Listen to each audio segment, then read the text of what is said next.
Kill the mother, bring me the boy alive. Calloway said it the way other men order coffee, sliding the photograph across the table, tapping the child's face with one finger. And every armed man in that room went cold, because the boy in the picture had Roman Vance's eyes, Roman Vance's jaw, Roman Vance's blood, and none of them had known the most feared boss in Chicago had a son, but Calloway knew. Calloway had known for weeks, and he smiled because a man who'd fear nothing now had everything to lose. If you love stories about love, betrayal, and second chances, subscribe now and follow this all the way to the end. And tell me in the comments which city you're watching from so I can see how far this story travels. The rain hadn't stopped in 3 days, and Lena Carter had stopped noticing it. She wiped down table 9 for the 4th time that shift, not because it was dirty, but because her hands needed something to do when her mind wanted to wander somewhere she couldn't afford to go. Mom, is it true that octopuses have 3 hearts? Lena looked up. Her son sat at the counter, a library book open in front of him, his chin resting in one small hand. 6 years old, and he read books that grown men avoided. That's what I hear, baby. 2 of them stop beating when it swims. That seems like bad engineering. Noah frowned at the page. Why would you build an animal that way? I don't think anyone built it, sweetheart. It just grew that way. Everything's built by something, Noah said, and went back to his book. Lena smiled, but there was an ache underneath it that had lived in her chest for 7 years. Because sometimes her son said things that weren't his. Sometimes he tilted his head a certain way, or narrowed his eyes when he was thinking, and for one terrible second, she saw a ghost sitting at her counter instead of a little boy. She never told him. She never told anyone. Order up, Lena, Marcus called from the kitchen window. He was the cook, the owner, the closest thing she had to family in this whole city. Table 12 wants their fries crispy. Told him I only got one setting and it's Chicago. You're a poet, Marcus. I know it. She carried the plates out, weaving through the tables like she'd done 10,000 times before, and she thought not for the first time that this was enough. This life, this little restaurant with its cracked vinyl booths and its flickering sign. Her son. Her tips folded into an envelope for his school. It wasn't the life she'd dreamed of at 23, but she'd survived. She'd rebuilt. And a woman who rebuilds herself from nothing learns to be grateful for a roof that doesn't leak too badly. Miss... An old man at the corner table raised his coffee cup. Could I trouble you for a refill? These knees don't chase waitresses like they used to. You keep flirting like that, Mr. Delgado, and I'll have to charge you extra. At my age, honey, flirting is the only exercise I got left. She was laughing when the door opened, and the laughter died in her throat. She didn't see him first. She heard the room change. The low hum of conversation dipped the way a crowd goes quiet when something enters that doesn't belong. She felt the cold air push in from the street, felt the rain on it, and she turned toward the door with the coffee pot still in her hand. 4 men filled the entrance, then 2 more behind them. They wore dark coats that fit too well to be cheap, and they moved with the kind of stillness that only came from men who had learned to watch everything at once. One of them scanned the room corner to corner, exit to exit, and something in Lena's stomach dropped through the floor. But it wasn't the guards that froze her. It was the man at the center of them. He was taller than she remembered, or maybe he only seemed that way because of how the others stood back from him, giving him space the way people give space to something dangerous. His hair was darker now, threaded with gray at the temples. There was a scar along his jaw that hadn't been there before. Everything about him had hardened, sharpened, been carved down to something colder, but the eyes were the same. Lena stopped breathing. "That's not possible," she whispered. "That's not possible." The coffee pot slipped in her hand. She caught it before it fell, but hot liquid splashed across her wrist and she barely felt it. Her whole body had gone somewhere else, somewhere 7 years back to a rainy night, not unlike this one, to a phone call to a stranger's voice telling her that Roman Vance was dead and she should stop looking. She had believed them. God help her, she had believed them. And now he was standing in her restaurant alive, and his eyes were moving across the room, the same way his men's eyes moved, and any second now, those eyes were going to land on her. "Mom?" Noah's voice small and confused. "Mom, your arm is red." She grabbed his shoulder without thinking, an animal reflex, a mother's instinct to shield. "It's fine, baby. Keep reading." But it was too late, because when she grabbed him, she moved. And when she moved, Roman saw her. She watched it happen. She watched the recognition hit him like a physical blow. His whole body went rigid. The coldness in his face cracked straight down the middle, and underneath it was something raw, something young, something she remembered from before he became whatever he'd become. "Lena," he said. He didn't shout it. He barely said it at all. But she heard it across the whole room like he'd screamed it. The restaurant had gone silent. Mr. Delgado was watching. Marcus had come to the kitchen window and stopped there drying a plate that was already dry, his eyes moving between Lena and the men at the door. "You know these fellas, Lena?" Marcus asked carefully. She didn't answer. She couldn't. She was looking at a dead man, and the dead man was walking toward her, and every step he took, his eyes drifted a little to the left of her, toward the counter, toward the small boy with the library book. "Roman," she managed. "Stop, please." He stopped, but his eyes didn't. They had found Noah, and they stayed there, and Lena watched the exact moment the world ended. Noah looked up from his book, unbothered, curious the way he was curious about everything. He studied the tall stranger with the scar, and the tall stranger studied him back. And anyone in that room with eyes could see it. The same jaw, the same set of the brow, the same still watchful, too intelligent gaze, looking out from a 6-year-old face. Roman's breath left him. His hand came up halfway, then stopped hovering in the air like he'd forgotten how to finish the gesture. "How old?" Roman said. His voice wasn't working right. "How old is he?" "Roman." "How old is the boy Lena?" Louder now. The men behind him shifted. Noah looked at his mother. "Do you know him?" And that of all things was what broke her.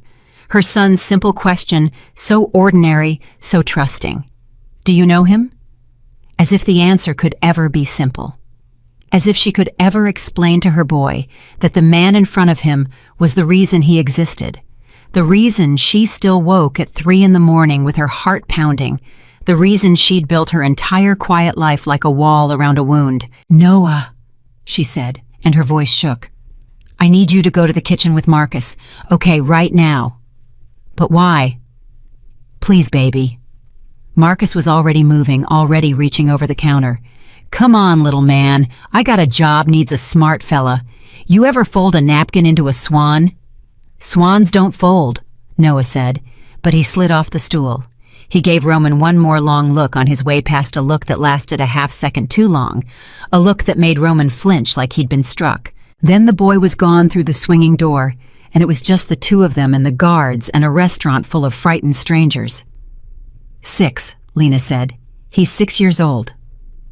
She watched Roman do the math. She watched 7 years collapse in his mind, watched him understand what 6 years old meant when they'd been together 7 years ago, watched him arrive at a truth that rearranged his entire face. "He's mine," Roman said. It wasn't a question. "Roman, he's mine." He took the step toward her, and the raw thing in his face was drowning under something else now, something older, something furious. 7 years, Lena. 7 years I thought you'd left, moved on, forgotten, and you had my son. You were dead! The words tore out of her before she could stop them, and half the restaurant jumped. "Do you understand? You were dead, Roman. They came to my door, 2 men in suits. They told me your body was found in the river. They told me to stop asking questions. They told me if I loved you, I'd let it go and let you rest. And I believed them. I mourned you. I buried you in my heart because I had no other way to bury you." Her chest was heaving. Somewhere behind her she could hear Noah's voice from the kitchen asking Marcus a question, and she prayed the boy couldn't hear his mother screaming. Roman had gone very pale. "Who?" he said. "Who came to your door?" "I don't know. I never saw them again. I was 24 and pregnant and alone, and the man I loved was at the bottom of a river, and I was supposed to just keep living." Her voice cracked. "So I did. I kept living. For him. For our son. And I built something clean Roman. Something safe. Something with no guns and no dark coats and no men standing by the door counting the exits. And now you walk into my restaurant 7 years later and you look at me like I'm the one who did something wrong. The room was so quiet she could hear the rain. Roman turned to one of his men, a short word low in a language she didn't know. The man nodded and stepped outside into the rain phone already at his ear. "What are you doing?" Lena said. "Roman, what are you doing?" "Making sure no one else knows what I just learned." Cold spread through her. "What does that mean?" He looked at her, and for the first time she saw not the boy she'd loved, and not the ghost she'd mourned, but the man he actually was now. The one who walked into rooms and made them go silent. The one whose name she was slowly realizing was probably not one you said out loud in this city. "It means," Roman said quietly, "that you have no idea what you've been walking around with for 6 years. It means my son has been sitting at a public counter in a public restaurant with your name on his birth certificate and my face on his own, and I only found him by accident. Which means anyone could have. Which means anyone still might. Nobody knows who his father is. I never told a soul. Not one Roman, not in 6 years. You didn't have to tell anyone." He stepped closer, and his voice dropped so low only she could hear it. "He wears my face, Lena. In my world, that's a death sentence and a ransom note stitched into one little boy." The strength went out of her knees. She caught herself on the edge of table 9. "You're scaring me." "Good," Roman said. "You should be scared. You should have been scared for 6 years, and it kills me that you weren't, because it means you were alone with this and no one was watching your door." Something moved across his face, grief and guilt and rage all fighting for the same space. "No one was watching your door, and I should have been. I should have been at your door every single night of his life." "You were dead," she whispered again, but this time it came out smaller because she was starting to understand that the story she'd been told wasn't the whole story, and the not knowing was worse than the grief had ever been. "I wasn't dead, Lena." He closed his eyes for a second, and when he opened them, there was a terrible tiredness in them. "I was taken. There's a difference, and I've spent 7 years learning exactly how big a difference it is." Behind them, the kitchen door swung open a few inches. Noah's face appeared in the gap, watching. Both of them saw him at the same time. And Roman Vance, feared across a city surrounded by armed men, changed completely. He crouched down slowly, lowering himself until he was closer to the boy's height, and when he spoke, his voice had gone gentle in a way that made Lena's heart break clean in half. "Hey," Roman said, "you must be Noah." Noah stepped out from behind the door, fearless. "You have a scar on your face." "I do." "Did it hurt?" "Yeah." Roman's throat worked. "Yeah, it hurt a lot." Noah considered this with the seriousness of a small judge. "My mom says I'm not supposed to talk to strangers." "Your mom is right." Roman's eyes flicked up to Lena, then back to the boy. "Your mom is very, very smart. You should always listen to her." Noah tilted his head. That tilt. That exact tilt. Lena watched Roman see it, and watched it nearly destroy him. "Are you a stranger?" Noah asked, and the whole room seemed to hold its breath. Roman opened his mouth, closed it. Lena saw him fight himself, saw the yes rise up and the no rise up behind it, saw a man trying to answer the single most impossible question he'd ever been asked by the single most important person he'd never known he had. "I knew your mom," Roman said finally, "a long time ago, before you were born." "Oh." Noah accepted this easily, the way children accept the small pieces of enormous truths. "Were you friends?" "Yeah," Roman said. His voice barely held. "We were friends." "Noah." Lena crossed the room and took her son's hand. "Go finish your book, okay? I need to talk to my old friend for a minute." Noah let himself be led back toward the counter, but he looked over his shoulder the whole way, and just before he sat back down, he said to no one in particular, "He looks like the drawing I did of my dad, in art class, when Mrs. Patterson said to draw our families." Lena's whole body turned to ice. Roman rose slowly to his feet. "You told him about me," Roman said. "No." Her voice was barely a breath. "No, I never told him anything. He asked once when he was 4 why he didn't have a dad. I told him his dad was a good man who couldn't be here. That's all. That's everything I ever said." "Then how—" "I don't know." She was crying now silently, the tears just spilling over without permission. "I don't know how he knows things, Roman. He just does. He's always been like that. He looks at people and he sees them. He looked at you the second you walked in, and I think part of him already knew." Roman stood there in the middle of the restaurant, a man who commanded armies, completely undone by a 6-year-old and a crayon drawing. "I need to sit down," he said. He didn't sit down. He wasn't the kind of man who could sit down anymore, Lena understood. He was the kind of man who stayed on his feet in case the room turned on him. But he swayed slightly, and for one moment he was just Roman, just the boy who used to fall asleep with his head in her lap while she read out loud just the person she'd loved before the world took him and gave him back as something else. "Marcus," Lena called, not taking her eyes off Roman. "Can you close early, please?" Marcus looked at the men by the door, looked at his terrified customers, looked at Lena's face. He was a smart man. "Folks," he announced, "kitchen's having a situation. Everybody's meal is on the house tonight, but I'm going to need you to head on home. Careful in that rain." The customers didn't need to be told twice.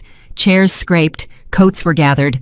Mr. Delgado paused by Lena on his way out and put a wrinkled hand on her arm. "You need anything, honey?" the old man said quietly. "You got my number.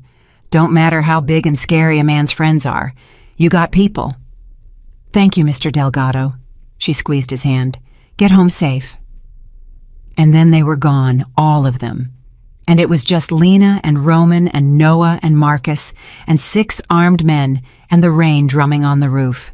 Roman turned to the guard nearest him. "Watch the street, all of it. If a single car parks that shouldn't, I want to know before the engine's off." "Yes, sir." "Sir." Lena flinched at the word. It made it real in a way nothing else had. This wasn't a story someone had told her. This was who he was now.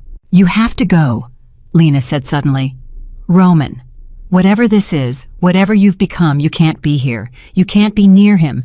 You said it yourself. Your face is a death sentence. Well, so is yours near my son. So please, please, just go and let me keep him safe the way I've kept him safe for 6 years." Roman looked at her for a long moment. "I can't do that," he said. "You have to." "Lena." He came closer and he lowered his voice, and there was no coldness in it now, only a kind of desperate honesty. "You think I'm the danger. I understand why you think that. But I'm not the danger. I'm the only thing standing between him and the danger, and you don't even know it yet." "What are you talking about?" He hesitated. And Lena had known this man, once known every expression he owned, and she knew this one. It was the look he wore when he was deciding how much of a terrible truth to hand her. "There's a war coming," Roman said. "It's already started, actually. Someone has been moving against me for months. Someone patient. Someone who does his homework." He glanced toward the kitchen, toward the small boy sounding out a word about deep-sea creatures. "And a man who does his homework, Lena. A man who's been studying me for a year.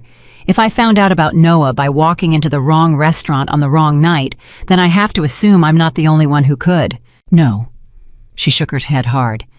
"No, you don't get to do this. You don't get to walk in here after 7 years and turn my son's whole life into some mafia problem. He's a little boy. He reads about octopuses. He folds terrible paper swans. He is not part of your world." "He is now," Roman said softly. "The moment I recognized him, he was. And so were you. I'm sorry. God, I'm so sorry, but that's the truth. And I would rather you hate me for telling you the truth than smile at you while you walk into a fire." Lena sat down. Her legs simply wouldn't hold her anymore.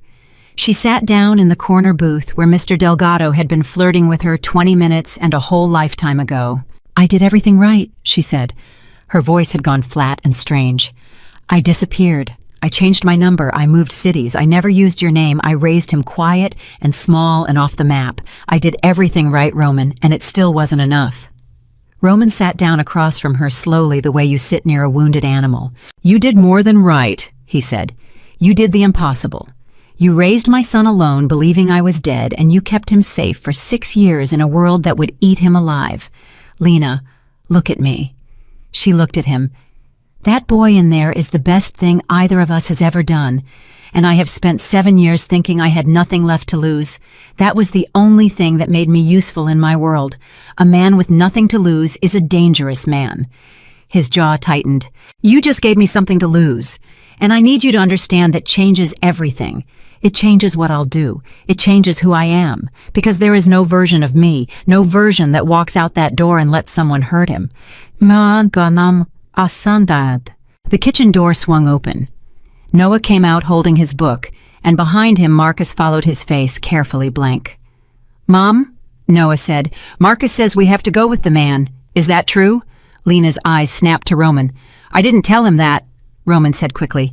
"Marcus," Lena stood. "What did you say to my son?" Marcus held up both hands. "I didn't say a word, Lena. I swear to you. Kid asked me if you two were going to fight.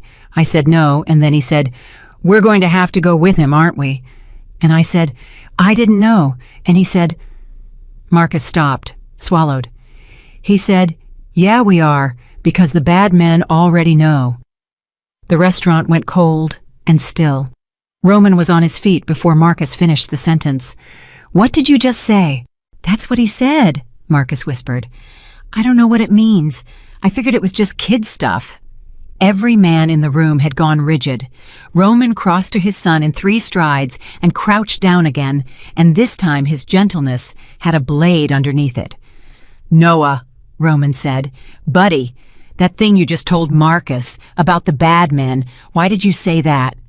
Noah looked at him with those clear, calm, impossible eyes. "There was a man outside," Noah said. "Before you came, he was in a gray car across the street. He took a picture of the window, of me and Mom." The boy shrugged the way children shrug at the incomprehensible. "He wasn't a customer. Customers look at the menu in the window. He only looked at us." Lena's hand flew to her mouth. Roman went absolutely still, and when he spoke, his voice was so quiet and so controlled that it was more frightening than any shout could ever have been. "When?" Roman said. "When did you see the gray car?" "Before dinner, when it was still light a little." Noah frowned, working it out. He wrote something down, then he made a phone call. Then he drove away. Roman rose slowly to his full height. He turned to the guard by the window, and the guard was already moving, already speaking into his phone in that clipped foreign tongue. And outside in the rain, Lena could see the man scanning the street, scanning the rooftops, scanning everything. "Roman," she breathed, "what does it mean? What does it mean that a man took a picture of my son?" Roman didn't answer her right away. He was looking at Noah, and his face had gone through terror and rage. And out the other side, into something settled and cold and permanent, the face of a man who has just made a decision he will not unmake. "It means," Roman said, "that you were right. You did everything right and it still wasn't enough. And it means I was right too. I'm not the danger, Lena. I'm the wall between him and the danger. And the danger already found your window." He held out his hand to her. "I need you to trust the one man in this city you have every reason not to trust," Roman said. "Just for tonight, just long enough to get you both somewhere they can't reach. And then you can hate me all you want. You can scream at me every day for the next 50 years, and I will stand there and take it because I deserve all of it. But right now, tonight in this restaurant with a photograph of our son already in the wrong man's hands, I am asking you to trust me." Lena looked at his hand. 7 years she'd mourned this hand.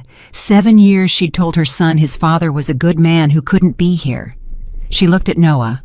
Her boy stood there calm as ever watching them both, and he did the thing that finished her completely. He walked over and put his small hand into Roman's large one, all on his own. "It's okay, Mom," Noah said. "I think he's the dad from my drawing." Roman made a sound like something breaking. He closed his hand around his son's tiny fingers as if they were made of glass, as if the whole world had narrowed to that one point of contact, and his eyes came up to Lena's wet and steady and pleading. "Please," he said. And outside, through the rain-streaked window, a pair of headlights slowed on the empty street. Slowed and stopped and did not turn off. Lena took his hand. "Get down," Roman said. He didn't raise his voice. That was the thing Lena would remember later, how quiet it all was. He simply said the words and moved at the same time, sweeping Noah behind the counter with one arm and pulling Lena down by the wrist with the other, and the whole room dropped like it had been rehearsed. "Roman, what?" The car outside didn't kill its lights. His men were already moving, 2 of them peeling toward the front, one toward the kitchen, the coordination of it so smooth it was terrifying. That's not a customer. That's not the police. That's someone deciding whether to come in. Deciding? They saw 6 of us through the window. They're doing the math. He pressed his back against the counter and pulled his phone halfway out thumb, moving across it. If the math says we're too many, they drive away and come back when we're gone. If the math says they've got the numbers, they come now. Noah crouched between them, calm, his library book still clutched to his chest. Mom, my heart is going really fast. I know, baby. I know. That's okay. Just stay small for me. Is the gray car man back? I don't know. It's not gray, Noah said. The one outside now, it's dark, black or blue. The gray one had a dent. Roman turned his head and looked at his son, and Lena saw something flicker behind his eyes, some private awe fighting its way up through the fear. You saw the color through the rain, Roman said. In the dark. From back here.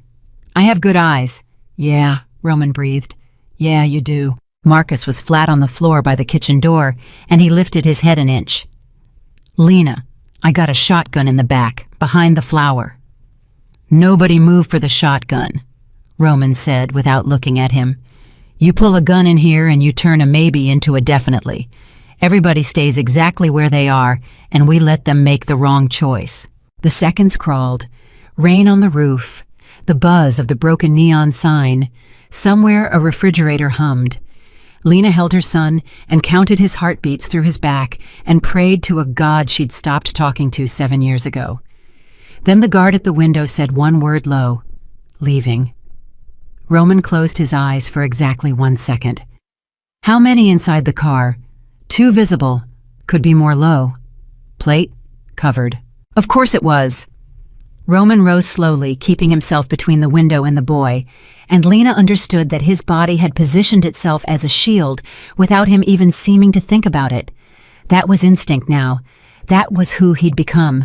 A man who put himself between bullets and the people behind him. They ran the numbers, Roman said. 6 of us, a closed restaurant, no clean exit for them. So they're going to come back when it's just you and Noah and a fry cook. That's what they do. They wait for the soft moment. He turned to Lena, and his face was carved out of stone. We don't give them a soft moment. We leave now, tonight, this minute. I have a lease. I have Noah's school. You have a photograph of your son in the hands of a man who wants to hurt me. Roman crouched back down to her level, and his voice gentled without losing its edge. Lena, everything you built, everything you're picturing right now, the school and the apartment and this restaurant, all of it is gone the second you understand what I'm telling you. Not because I'm taking it from you, because it was already gone the moment that camera flashed. I'm not the one who ended your quiet life. He is. I'm just the one telling you the truth about it. She wanted to argue. She wanted to scream at him that he didn't get to walk in and burn her whole world down after 7 years of absence. But she was looking at her son's too fast heartbeat and remembering the calm way he'd said the man only looked at us, and the fight went out of her. Where, she said, where would we even go? Somewhere I own that nobody knows I own. He was already helping her up, already guiding Noah toward the kitchen. It won't be forever. It won't even be safe forever if I'm honest with you, and I'm going to keep being honest with you because that's the only thing I have left to offer. But it's safer than a lit window on an empty street. Marcus scrambled to his feet. Lena, you don't have to go anywhere with these people. Say the word and I call the cops right now. Roman turned to him, and for the first time there was something almost kind in his face. You're a good man, Roman said. You've been good to her, and I'll never forget it, and you should call whoever you want the second we're gone. But listen to me carefully, because your life might depend on it. The men who took that photograph are not afraid of your police. Some of them are your police. When they come back and find her gone, you tell them the truth. You tell them a bunch of scary men came in and took her and you don't know where. That's not a lie. That's just you staying alive. You understand? Marcus's jaw worked. He looked at Lena. This the fellow you never talk about? Yeah, Lena whispered. This is him. Huh. Marcus wiped his hands on his apron, a nervous gesture, a man reaching for something ordinary in a moment that had none. For a dead guy, he's awful bossy. Despite everything, Lena almost laughed. Almost. Grab whatever you can carry in under 2 minutes, Roman told her. Documents, medicine, anything for the boy he can't sleep without. Leave the rest. We'll replace the rest. I don't have any of that here. It's at the apartment. Roman went still. The apartment they photographed you walking home to every night for however long you've lived there. The blood drained from Lena's face. She hadn't thought of it that way. She'd never once thought of her tired walk home through the rain as a route someone could learn. How long, Roman said. How long have you lived at that address? 4 years. He shut his eyes. 4 years. Okay. He opened them again and the decision was already made. We don't go to the apartment. Whatever's there, it's gone. I'm sorry. Photos of him as a baby, whatever's there, we don't go back for it. Because if the restaurant is watched, then the apartment is watched, and the apartment is exactly where they'll expect a panicking mother to run. His baby pictures are there, Lena said, and her voice cracked in a way it hadn't through any of the rest of it. Roman, his first tooth, the bracelet from the hospital, the only pictures of him from before he could walk. Roman looked at her, and something in his expression came apart because he understood. He understood that she was grieving the loss of the only record of the years he'd missed, the years he'd never get to see now, and that the grief belonged to both of them, and neither of them had time for it. When this is over, Roman said very quietly, I will buy back the whole building if I have to. I will get you every photograph, every tooth, every bracelet. I swear it to you on his life, which is the only thing I have left to swear on. But right now we walk out the back, and we do not stop, and we do not go home. Can you do that? For him? Noah answered before she could. We can do that, her son said. Mom, we can. It's just stuff. Lena looked down at her 6-year-old, who understood somehow more than she did. It's just stuff, she echoed, and she let go. The back door of the restaurant opened onto the alley, and 3 of Roman's men went through it. First spreading out into the rain, and then Roman took Noah's hand and Lena's arm and moved them all fast toward a black car that hadn't been there 20 minutes ago, and now sat with its engine running and its door open. Marcus, Lena said, turning back at the threshold, thank you for everything, for all of it. Don't thank me like it's goodbye. Marcus's eyes were wet. You come back, you hear me? You come back and you tell me the whole story and I'll make you both pancakes.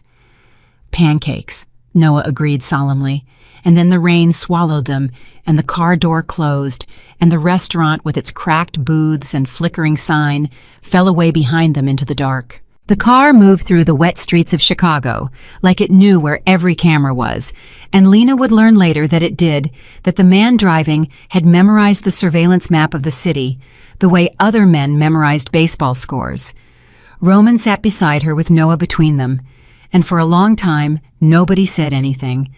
Then Noah, who had been watching the water run down the window, said, You never answered my question. Roman looked down at him. Which one? If you're a stranger. You said you knew my mom before I was born, but you didn't say if you're a stranger now. The car was very quiet. Lena watched Roman's hands, the way they curled and uncurled on his knees. A man who had faced down killers without blinking, now completely paralyzed by a child's question.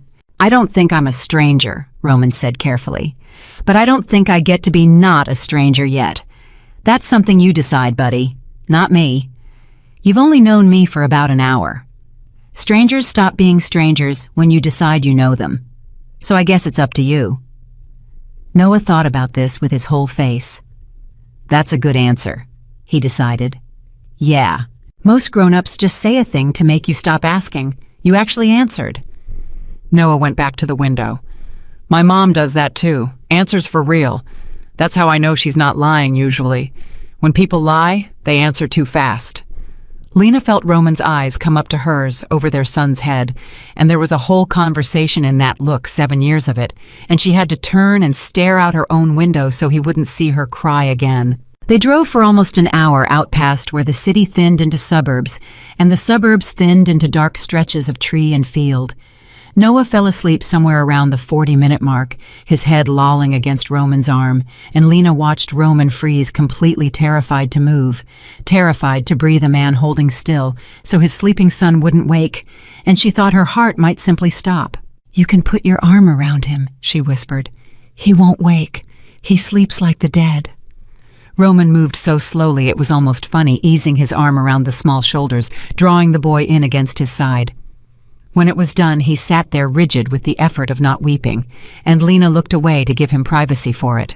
"Tell me what happened," she said, finally, keeping her voice low. 7 years ago. You said you weren't dead, you were taken. Tell me. I've earned the truth, Roman. I've earned it 100 times over. He was quiet for a long moment.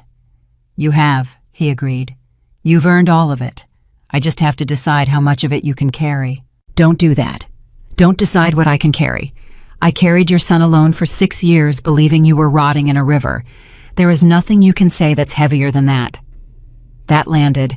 She watched it land. Okay, Roman said. Okay, 7 years ago I was nobody. You knew me when I was nobody. I ran packages for a man named Aldo Farrow. Small stuff, courier stuff. The kind of thing a broke kid does when he wants to buy a ring. He glanced at her, then away. I was going to buy a ring, Lena. That week. That's what I never got to tell you. I had the money set aside. I was going to do it stupid at that diner on Halsted in front of everybody. Lena pressed her hand to her mouth. But Aldo got greedy. Roman went on, his voice flattening into the tone of a man reciting something he'd relived 10,000 times. He tried to move on a bigger organization, the Serranos, and when it went bad, the Serranos didn't just kill Aldo. They collected everyone who worked for him. Not to kill us, to use us, to flip us. They took me to a house in another state and they kept me there and they told me you were the leverage. They said if I ran, if I tried to reach you, they'd hurt you. So the smartest thing I could do to keep you safe was to let you think I was dead. And I believed them, God help me. I believed that a wall of silence was the wall protecting you. So the men who came to my door were theirs, sent to close the loop, to make sure you grieved and moved on and never came looking. And it worked. It worked so well that they forgot about you, and I let them forget because a forgotten woman is a safe woman. His arm tightened fractionally around his sleeping son. I never once imagined there was more than one of you to forget. Lena stared at him. You gave me up to keep me safe. I gave you up because I was 25 and terrified, and they made me believe it was the only way. His voice broke on the last word, just slightly, just enough. And every year I got more powerful, and every year I told myself I'd earn enough control to come find you and explain. And every year I put it off because I was ashamed of what I'd become to survive. I didn't want you to see the man I turned into. I wanted to stay dead to you because at least dead, I was still the boy who was going to buy a ring. He finally looked at her full on. I never imagined you'd been raising the ring in a stroller this whole time. The car rolled on through the dark. Say something, Roman said. I don't know what to say.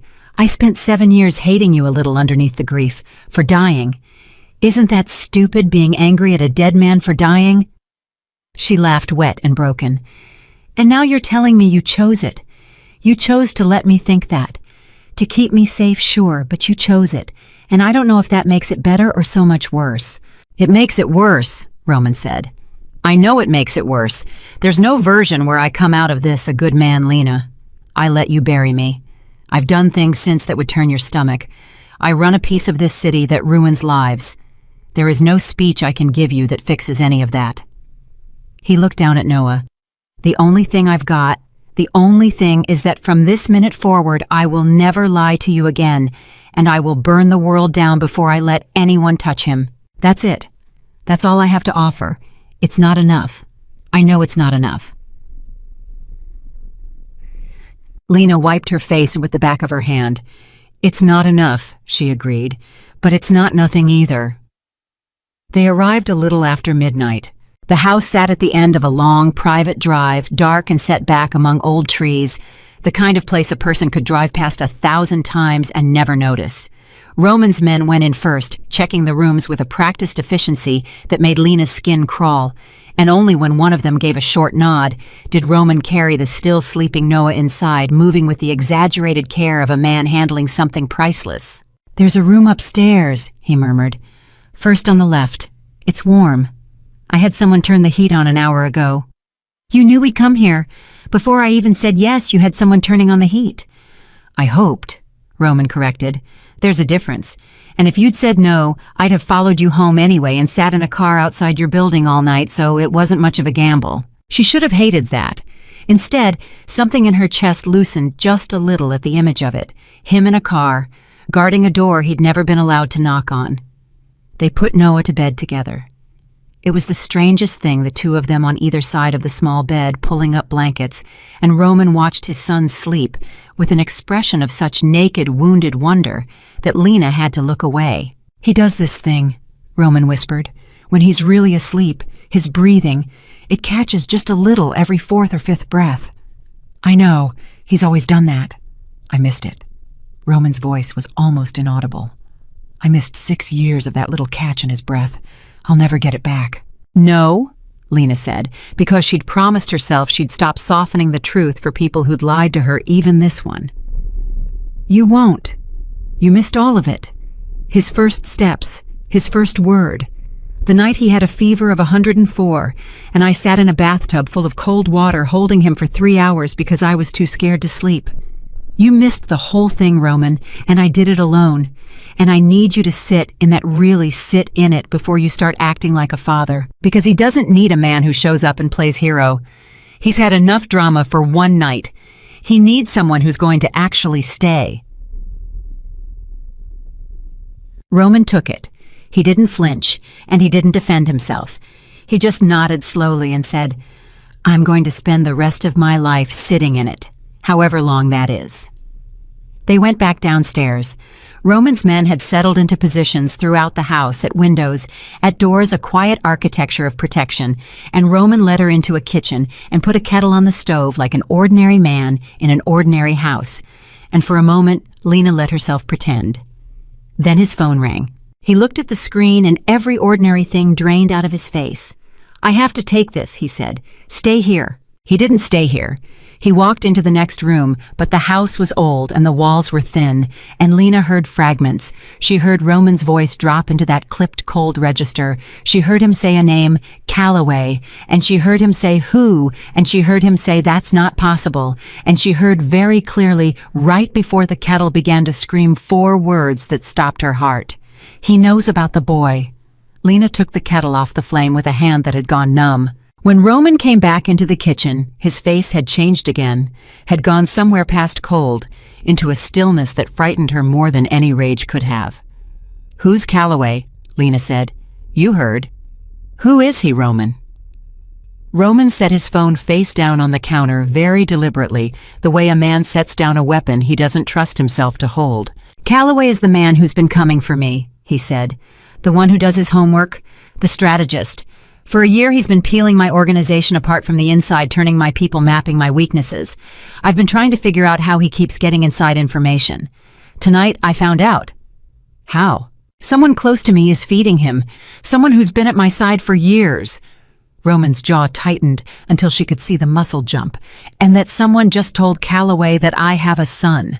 Which means the phone call I just got, the one where a man I've trusted with my life for 6 years pretended to warn me about a leak, was Calloway's own informant calling to find out how much I know." He looked at her. He was fishing. He wanted to hear my voice when I learned about Noah. He wanted to know if I'd protect the boy. Now he knows I will, which makes Noah the most valuable thing in this entire war. "Isoba kyomo tiuntina." Lena gripped the counter. "You said the man who called is someone close to you, someone you've trusted for years. Who?" Roman didn't answer. "Roman, who called you?" "My second," Roman said quietly. "My right hand. The man who's run my security for 6 years. The man who 20 minutes ago sent 3 cars to this house to guard us through the night." He picked the phone back up and looked at it.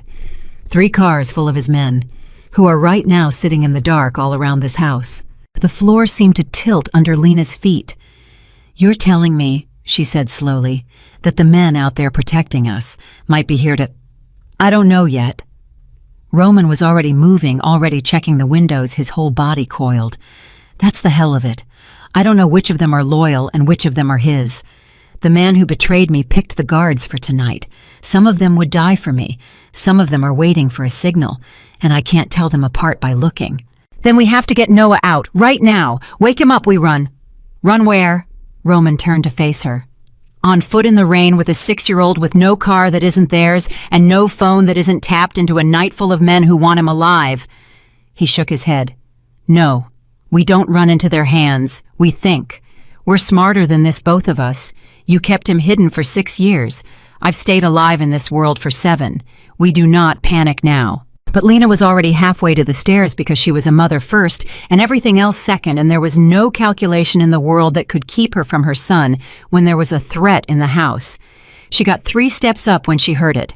A car door, outside, then another, then the low crunch of footsteps on wet gravel, more than one set moving toward the house. Roman went absolutely still at the bottom of the stairs. He held up one hand and she froze, and they both listened. The footsteps stopped at the front door. And then a voice came through the wood, calm and friendly and familiar, a voice Lena had never heard, but that made Roman's face turn to ash. "Roman," the voice called. "It's me, open up. We need to talk about the boy." Roman looked up at her on the stairs, and for the first time all night, Lena saw fear in the eyes of the man who was supposed to be the wall between her son and the dark. "That's him," Roman whispered. "That's my second. He came himself." His hand moved to his waist to something under his jacket she hadn't let herself think about. "Lena, get up the stairs. Get Noah. Go to the last room on the right and lock the door, and do not open it for anyone. Not for his men. Not for mine. Not for anyone but me, and only when I say your name twice." Roman. 2 times, Lena. If someone says my name once, or says your name once, or gives you any signal but my voice saying your name 2 times, you keep that door locked if they burn the house down around you. Do you understand me? She understood him. She understood that the man on the other side of the door had helped them escape. The restaurant had chosen this house, had turned on the heat, and sent the guards, had done every single helpful thing tonight, and had done all of it to walk them gently into a trap. "Go," Roman said. "Now." Lena went. She flew up the stairs on legs that didn't feel like hers, and behind her she heard the front door open, and she heard Roman's voice, calm and cold and terrible, say, "Hello, Vince. You want to explain why you told a man named Calloway about my son before you told me he existed?" And she heard the friendly voice answer without a shred of shame, "Because Calloway pays better than loyalty, Roman, and because you were always going to find out about the kid eventually. I just made sure I was the one holding the boy when you did." Lena reached Noah's door and threw it open, and her son was sitting up in the bed, wide awake, his eyes clear and calm in the dark. "Mom," Noah said before she could say a word. "The man downstairs isn't a friend. His shoes are wet on the top but dry underneath. He was waiting outside a long time before he knocked. Friends don't wait." Lena scooped her son out of the bed and held him so tight he grunted, and she carried him down the hall to the last room on the right, and she locked the door with a click that sounded in the silence as loud as a gunshot. Downstairs, the friendly voice was still talking. Downstairs, Roman was answering, and Lena pressed her back against the locked door with her son in her arms and waited to hear his name. 2 times. She would not open it for one. She would not open it for anything. She held her boy and she stared at the door handle, and she waited, and the whole house had gone silent, and the silence stretched, and she realized she was no longer hearing voices at all. Then from somewhere below, a single sharp sound cracked through the house, and after it nothing. Noah's arms tightened around her neck. "Mom," he whispered. "Was that him? Was that my dad?" Lena couldn't answer. She was staring at the door, listening with her whole body, waiting to hear a voice on the stairs, waiting to hear it say her name. The footsteps came slow, one at a time, up the stairs, down the hall, toward the last room on the right. They stopped outside the door, and a voice, low and rough and impossible to identify through the heavy wood, said, "Lena." Just once, her whole body went cold. She clamped a hand over Noah's mouth as gently as she could and shook her head at him, and her son understood. Her impossible clever son understood everything, and he went silent as stone in her arms. One time. The voice had said her name one time, and Roman had told her, "Keep that door locked if they burn the house down around you." The handle turned, once, twice, locked, and on the other side of the door the voice waited, and Lena held her breath, and she did not make a sound. And she prayed to that God she'd stopped talking to, prayed the way she hadn't prayed in 7 years, that whoever was standing on the other side of that door was not the last thing her son would ever hear. The handle went still. And then from the far end of the hall, from the top of the stairs, came a second voice, ragged, breathless, in pain, but unmistakable. Lena. A pause. A wet, dragging breath. Lena. 2 times. She was already at the door, already turning the lock, already deciding to believe, because that voice was Roman's and it had said her name twice, and she had to trust the one man in the city she had every reason not to trust. She threw the door open. Roman stood at the end of the hall, one hand pressed to his side, dark wetness spreading between his fingers, and behind him, crumpled at the top of the stairs, lay a shape that did not move. But the man who had stood outside her door, the man who had said her name once, that man was gone. He ran. Roman gasped, staggering toward them, and Lena caught him before he fell, and Noah scrambled off the bed and grabbed a fistful of his father's jacket with both small hands. Vince ran. I hit him, but he ran. He knows we're here now. They all know. His knees buckled, and Lena went down with him, easing him to the floor. And there was so much blood, too much blood, and her hands were slick with it. We have to move, right now. We can't stay. Lena, we have to move. You're shot, she said stupidly. Roman, you're shot, you can't. Later. His hand found Noah's small hand and gripped it. Bleeding's later. The boy is now. He looked up at his son through the pain, and he made himself smile a terrible, bloody, loving smile. Hey, buddy. Remember what I told you at the restaurant? Noah's chin trembled, but his voice held. You said you're not the danger. You said you're the wall. That's right. Roman squeezed his hand. I'm the wall, and walls take a hit sometimes. That's the whole job. But I'm not going anywhere. You hear me? I am not going anywhere.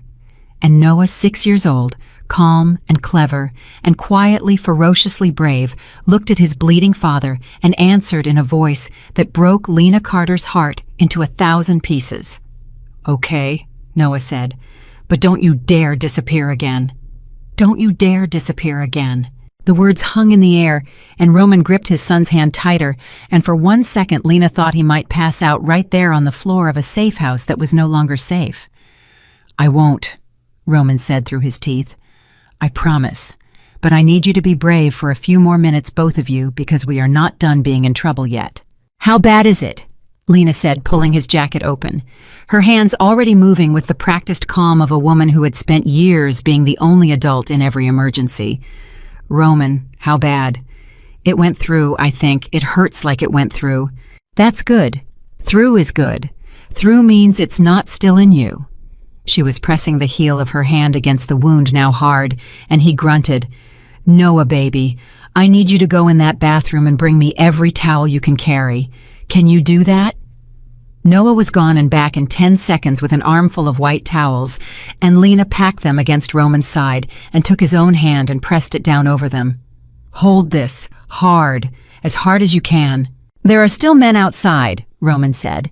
Vince's men. Some of them are loyal to me, some of them are his, and I still can't tell which is which, and now there's been a gunshot, and every one of them heard it. His breath was coming fast and shallow, which means in about 30 seconds someone is coming through that front door, and I don't know if they're coming to save us or finish us. As if the house itself wanted to prove him right, a voice called up from the bottom of the stairs, a man's voice tense, urgent. Boss, you up there, we heard a shot. Talk to me, boss, are you hit? Roman's whole body went rigid. His good hand moved toward the gun on the floor beside him. That's Danny, he whispered. That's one of mine, I think. I've known Danny 4 years. His jaw clenched. But I knew Vince 6. Lena watched the calculation move across his face, the awful arithmetic of a man who could no longer trust the people sworn to protect him, and she understood in that moment exactly what his life had been for 7 years. Every friendly voice a maybe, every loyal hand a possible knife. Boss, the voice called again, closer now on the stairs. I'm coming up. Don't shoot me. It's Danny. I'm coming up, slow hands where you can see him. Roman, Lena breathed. What do we do? Roman lifted the gun. His hand was shaking from blood loss, but the barrel steadied when it pointed at the doorway, and Lena pulled Noah behind her, and the 3 of them waited. A man appeared in the doorway with his hands raised, young, maybe 30, his face slick with rain and fear. He took one look at Roman on the floor, at the blood at the towels, and his whole face crumpled with what looked to Lena like genuine anguish. "Oh, no, no, boss, no." He dropped to his knees. "Who did this? Was it Vince? I saw Vince run out the back like the devil was on him. I knew something was wrong. I told you that man." "Prove it," Roman said. Danny stopped. "What? Prove you're mine and not his." The gun didn't waver. "You've got one sentence to make me believe you, Danny, and if I don't believe you, I put you down because I have a 6-year-old behind me and I'm out of chances to be wrong about people." Danny's throat worked, and then he did the smartest thing he could have done. He didn't beg, he didn't swear, he simply reached slowly into his jacket and pulled out his gun and set it on the floor and slid it across the room until it bumped against Roman's leg. "There," Danny said. "Now I'm the one who can't hurt you. Do whatever you gotta do, boss. But let me help you first, 'cause you're bleeding out on the floor, and that little kid's watching, and no matter which way you decide about me, that kid should not have to watch his old man die." Something changed in Roman's face. He lowered the gun.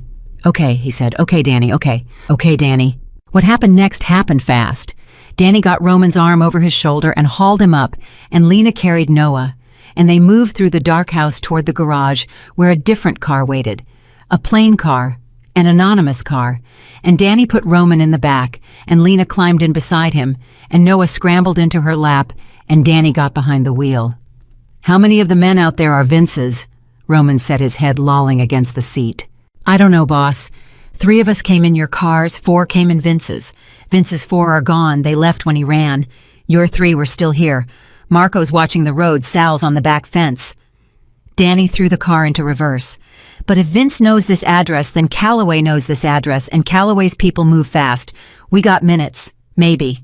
The garage door rolled up, and the car shot backward into the rain, and Lena held her son and her son's father, and thought wildly that 12 hours ago her biggest problem had been crispy fries for table 12.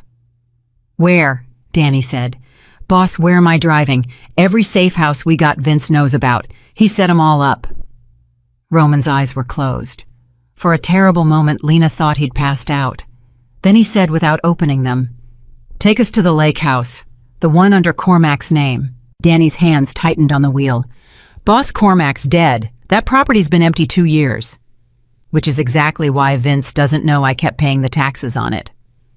A ghost of a smile crossed Roman's gray face. "I never told anyone I kept it. Not even you.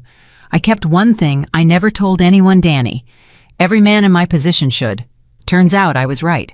Lena stared at him.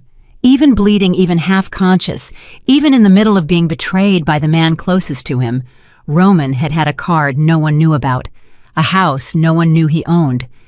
She thought of what he'd said in the car earlier, about a man with nothing to lose, and she understood that he had lived his whole life like this, always holding one thing back, always keeping one door no one else knew existed. "That's how you survived," she said quietly. 7 years, that's how. You never let anyone know everything." Roman opened his eyes and looked at her. "It's a lonely way to stay alive," he said. "I don't recommend it." They drove for 40 minutes with the heater blasting and Roman fading in and out, and Lena kept her hand pressed against his side and kept talking to him, kept his name in his ears, and Noah, her impossible son, held his father's other hand the entire way and did not cry once. It was almost 3 in the morning when they reached the lake house. It was small and cold and smelled of dust and disuse, but it had walls and a locking door, and most importantly, it belonged to a dead man that no living enemy knew Roman still owned. Danny carried Roman inside and laid him on a couch under a sheet of dust, and Lena went to work. She had never dug a bullet out of anyone. But the bullet had gone through, and what she had to do instead was clean it and pack it and stop the bleeding, and that at least was just a bigger version of every scraped knee and split lip she'd handled as a mother. She sent Danny to boil water. She sent Noah to find clean cloth, and she knelt beside the man she'd mourned for 7 years and put her hands inside a wound in his body and kept him alive with nothing but nerve and stubbornness. "You're good at this," Roman said, his voice thin. "You shouldn't be good at this. I raised a boy alone in a rough neighborhood on a waitress's tips. I'm good at a lot of things I shouldn't have to be good at." She tied off the dressing and sat back on her heels, and only then did her hands start to shake. "There. It's not a hospital, but it'll hold until we can get you real help." "We can't get real help. A gunshot wound is a police report. A police report is Calloway finding us in an hour." He caught her wrist gently. "You just did the real help. You. There isn't going to be anything better than what you just did. So thank you." Lena looked down at his hand on her wrist, at the blood drying under her fingernails, and something broke loose in her chest that she'd been holding shut for 7 years. "I dreamed about you," she said. She didn't know why she was saying it.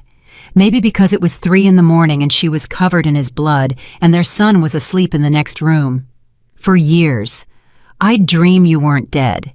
I'd dream you walked back through the door and had some explanation and everything went back to how it was. And I'd wake up and remember, and it was like losing you all over again every single morning for years." Her voice cracked. "And now you're here, and you did walk back through the door, and you do have an explanation, and it doesn't go back to how it was, Roman. It can't. You're not the boy who was going to buy a ring. And I'm not the girl who was waiting for one. We're strangers now, wearing the faces of 2 people who loved each other." Roman was quiet for a long time. "Maybe," he said finally, "but strangers stop being strangers when you decide you know them. A wise man told me that tonight." He smiled faintly. "He's about 3 feet tall and he reads books about octopuses." Despite everything, Lena laughed, and the laugh turned into something that wasn't a laugh, and Roman reached up with his good hand and wiped her face with his thumb, and for one moment, one single suspended moment, it almost was the way it used to be. Then Danny came in from the other room, and his face said the moment was over. "Boss." Danny held up a phone, not his own, a cheap burner. "This was ringing, in the kitchen drawer. Somebody left it here." Roman went still. "Cormac's dead. Nobody's been here in 2 years. Nothing in this house should be ringing." "It rang 3 times, Danny said. Then it stopped. Then this came through." He turned the screen around. Lena leaned in to read it, and her blood turned to ice. It was a text message. It said, "I know you kept the lake house, Roman. I always knew. I let you keep your one secret so you'd have somewhere to run when the time came. Welcome home. Look out the window." For one heartbeat, nobody moved. Then Roman was up off the couch, ignoring the wound, ignoring Lena's cry of protest, and he had Danny's gun in his hand, and he was moving toward the window, and Lena grabbed Noah off the floor where he'd fallen asleep and pressed herself into the corner farthest from the glass. Roman looked out the window, and whatever he saw drained the last of the color from his face. "How many?" Danny whispered. 2 cars, Roman said, at the end of the drive. Lights off, just sitting. He stepped back from the window slowly. "He's not attacking. He's showing me he knows where I am. He's telling me I have nowhere left to run." He turned to face them, and his voice was steady, but Lena could see the effort it cost him. "This is Calloway's whole game. He doesn't want a shootout. He wants me to understand that every wall I have, he's already behind. He's been behind them the whole time. My second, my safe houses, my last secret. He wanted me to run all the way here to the one place I thought was mine, so he could send a text and take even that from me." "Why?" Lena said. "If he can find us anywhere, why not just come in? Why the games?" Roman looked at her, and the answer was so terrible he almost couldn't say it. "Because he doesn't want me dead," Roman said. "He wants me broken. He wants me to hand him the boy. That's the whole point of all of this. He's showing me there's no wall he can't get behind, so that when he finally makes his offer, I'll believe him when he says the only way to keep Noah safe is to give Noah to him." His hand tightened on the gun. "He's not here to kill us tonight. He's here to teach me that I've already lost." The burner phone buzzed again. Roman looked at it, looked at Lena, and then he picked it up and put it on speaker and set it on the dusty table, and a voice filled the little room, smooth and warm and unhurried, the voice of a man who had never once in his life had to raise it. "Roman," Calloway said, "you're a hard man to sit down with. I've been trying for a year." "You've got a strange way of asking for a meeting, Calloway. You put a bullet in me tonight." "Vince put a bullet in you. Vince is a blunt instrument. I'd have preferred you unharmed, but he panicked when you saw through him faster than I expected." A pause. You always were faster than people expected. It's why I respect you. It's why I'd rather have you working with me than dying in a dead man's lake house in front of your son." Roman's eyes flicked to Noah asleep against Lena's shoulder, and Lena saw him decide something. "Leave the boy out of your mouth," Roman said. "I can't do that, Roman. The boy is the entire conversation." Calloway's voice never changed, never hardened, stayed gentle throughout, and that was the most frightening thing about it. "Here's where we are. I own your organization. I've owned it for months. Your men answer to me, they just don't all know it yet. You have no safe houses I can't find, no lieutenants I haven't turned, and no future in this city that doesn't run through me. You've lost Roman. It's already over. And I'm not calling to gloat. I'm calling because I'm a practical man, and a practical man doesn't destroy a valuable thing when he can use it. Get to the point. The point is your son." A pause calculated patient. "A boy like that raised right, taught by the right people, is worth more than any territory. He's your blood, Roman, your intelligence, your instincts. I've seen the reports on him. 6 years old and he clocked my surveillance car through a rainy window. Do you have any idea how rare that is? I don't want to hurt him. God, no. I want to raise him. I want to give him everything you can't. Safety, education, a future that doesn't end in a lake house full of blood."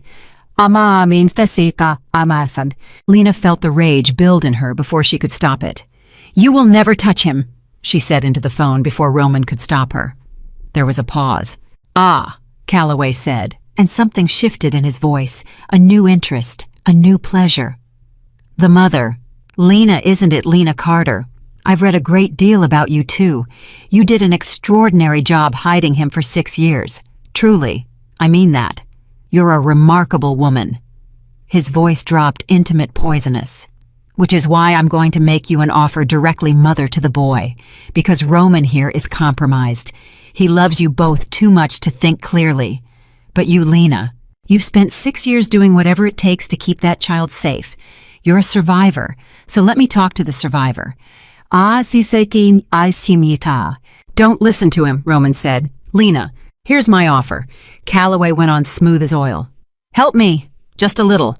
Roman doesn't trust his own people anymore, but he trusts you. He'll tell you things he won't tell them. All you have to do is tell me what he tells you. Keep me informed. Nudge him toward the choices that end this quietly. And in exchange, I will personally guarantee your son's safety. No harm comes to him. Not from me, not from anyone. He grows up, he goes to school, he reads his books about octopuses. All you have to do is help me end Roman's little war before it gets your boy killed. Because make no mistake, Lena, Roman's pride is the only thing standing between your son and safety right now. Roman would rather fight and lose everything than admit he's beaten. Is that the man you want deciding whether Noah lives?" The room was silent. Lena looked at Roman. Roman looked back at her, and he didn't say a word, didn't beg, didn't defend himself. He just looked at her with his blood on her hands and their son asleep on her shoulder, and he let her decide. And that, more than any argument he could have made, told Lena everything. "You're right about one thing," Lena said into the phone. Her voice was very calm. "I've spent 6 years doing whatever it takes to keep my son safe.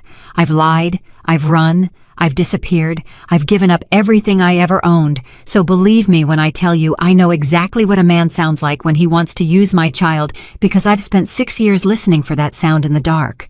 She leaned closer to the phone. "And you sound exactly like it." Roman walked into my restaurant, and the first thing he did was put himself between my son and the window. "The first thing you did was ask me to betray the one man in the world who'd die for him. So here's my answer, Mr. Calloway. Here's what the survivor says. No, not now, not ever. Not if you find us in every house in this state. My son already has a father who won't disappear. He doesn't need a monster who wants to raise him." She hung up the phone. The silence afterward was enormous. Roman was staring at her like he'd never seen her before. Danny had frozen by the window, and in her arms, Noah stirred and murmured, half asleep, "Mom, who were you yelling at?" "Nobody, baby," she whispered, pressing her lips to his hair. "Just a bad man on the phone. Go back to sleep." "Okay," he nestled in, then drowsily, "Dad's still here, right?" The word landed in their room like a dropped glass. Dad. He'd said it. Not the man, not the friend from the drawing. Dad. Lena looked at Roman, and Roman looked like he'd been shot a second time in a place no bullet could reach. Yeah, buddy. Roman managed his voice thick. Dad's still here. Good. Noah sighed and was gone again into sleep. For a long moment, no one spoke. Then Roman lowered himself back onto the couch slowly, his hand pressed to his side, and he looked up at Lena with an expression she hadn't seen on his face in 7 years. You just turned down the only offer of safety anyone's made you tonight, he said quietly. He might have meant it. He might have actually kept Noah safe. No, he wouldn't have. Lena sat down beside him, still holding their son. A man who wants to raise your child instead of his own is a man who thinks children are property. He'd have kept Noah alive, sure. As a thing. As a weapon he was building. And someday my son would have figured out exactly what he was to that man, the same way he figures out everything, and it would have destroyed him. She shook her head. I didn't spend 6 years keeping his heart whole just to hand it to someone who'd hollow it out. Roman closed his eyes. When he opened them, they were wet. I don't deserve you, he said. I don't deserve either of you. I let you bury me. I built an empire full of men who'd sell you to the highest bidder. I brought all of this to your door, and you're still sitting here covered in my blood, choosing me over a man who could actually protect you. I'm not choosing you, Lena said, and it wasn't cruel, it was just true. Not yet, maybe not ever, I don't know. Too much broke to just glue it back, but I'm choosing him. She looked down at Noah. And right now choosing him means choosing the man who put himself between my boy and the window. That's not the same as forgiving you, Roman. Don't confuse the two. I won't, Roman said. I'd never dare. Danny cleared his throat from the window. Boss, the car's at the end of the drive. They're leaving. Roman's head came up. Both of them. Both. Just pulled out. Gone. Danny turned around, his face uneasy. Why would they leave? They had us. Dead to rights. Why show up, send the texts, make the call, and then just drive off? And Roman, who understood men like Calloway, because he'd had to become one to survive, felt the answer settle into his bones like cold water. Because he got what he came for, Roman said slowly. He never came here to take us tonight. He came to make the offer, and now he has his answer. He looked at Lena. You told him no. You told him in no uncertain terms that neither of us will ever hand over the boy. So now he knows there's no clean way to get Noah. No deal. No betrayal from the inside of this room. His jaw tightened, which means the only way left is the loud way, the way he was hoping to avoid. He gave us the whole night to choose the easy path, and we didn't take it. So now it's the hard path for all of us. What's the hard path? Lena whispered, though she already knew. Roman looked at his sleeping son, and then at the woman he'd loved and lost and found again, and his face set into something she'd remember for the rest of her life. War, he said, the real kind. No more games, no more offers, no more texts in the dark. He'll come with everything he has, and he'll come soon, because now he knows I'll never stop, and neither will you. He pushed himself upright, one hand on his wound, and there was something almost like relief in his eyes, the relief of a man who has finally been given a problem he knows how to solve. So I'm done running. I'm done hiding in dead men's houses. If he wants a war, I'm going to give him one. On my terms, in a place I choose, and I'm going to end it. All of it. Vince, Calloway, every man of theirs. I'm going to end it so completely that no one ever looks at my son as leverage again. Danny took a slow breath. Boss, you're shot. You can barely stand. Half your men are Vince's. You want to start a war tonight. Not tonight. Roman looked at Lena. First, I get them somewhere Calloway truly can't reach. Not a safe house, not a secret, somewhere off the whole board. And there's only one place like that left, and I've never told a living soul it exists, because I made it for exactly this. He drew a breath. For the day I finally had something worth protecting more than my own life. Lena stared at him. You have another secret, a last one, deeper than the lake house. I have one last door, Roman said, that nobody knows about. Not Vince, not Danny, not Calloway. Only me. He held her gaze. "And I'm about to trust you with it, because you're the only person alive I'd rather protect than protect myself." The burner phone on the table buzzed one final time. Everyone froze. Roman picked it up, read it, and his whole body went rigid in a way it hadn't all night, worse than the gunshot, worse than the cars in the drive. And Lena felt her heart stop at the look on his face. "What?" she said. "Roman, what does it say?" Roman turned the phone around so she could read it. The message said, "You have one last door too, Roman, the one you never told anyone about, the one you built for the day you had something worth protecting. I know about that one too. I've always known about that one. It's where I'll be waiting." "It's where I'll be waiting." Roman read the message a second time, and Lena watched something happen to him that she'd never seen before. He didn't panic. He didn't rage. He went perfectly terribly still the way a man goes still when the last piece of a puzzle drops into place and the picture it makes is worse than anything he imagined. "That's impossible," Danny said, reading over his shoulder. "Boss, if he knows about your last door, then he knows everything. There's nothing left. There's nowhere." "No," Roman said slowly. "That's the point. That's exactly the point." He set the phone down with a hand that was steadier than it had any right to be. "He doesn't know about the last door. Boss, it's right there in the message. He knows I have one. He's guessing. He's fishing again, same as Vince did on the phone at the safe house."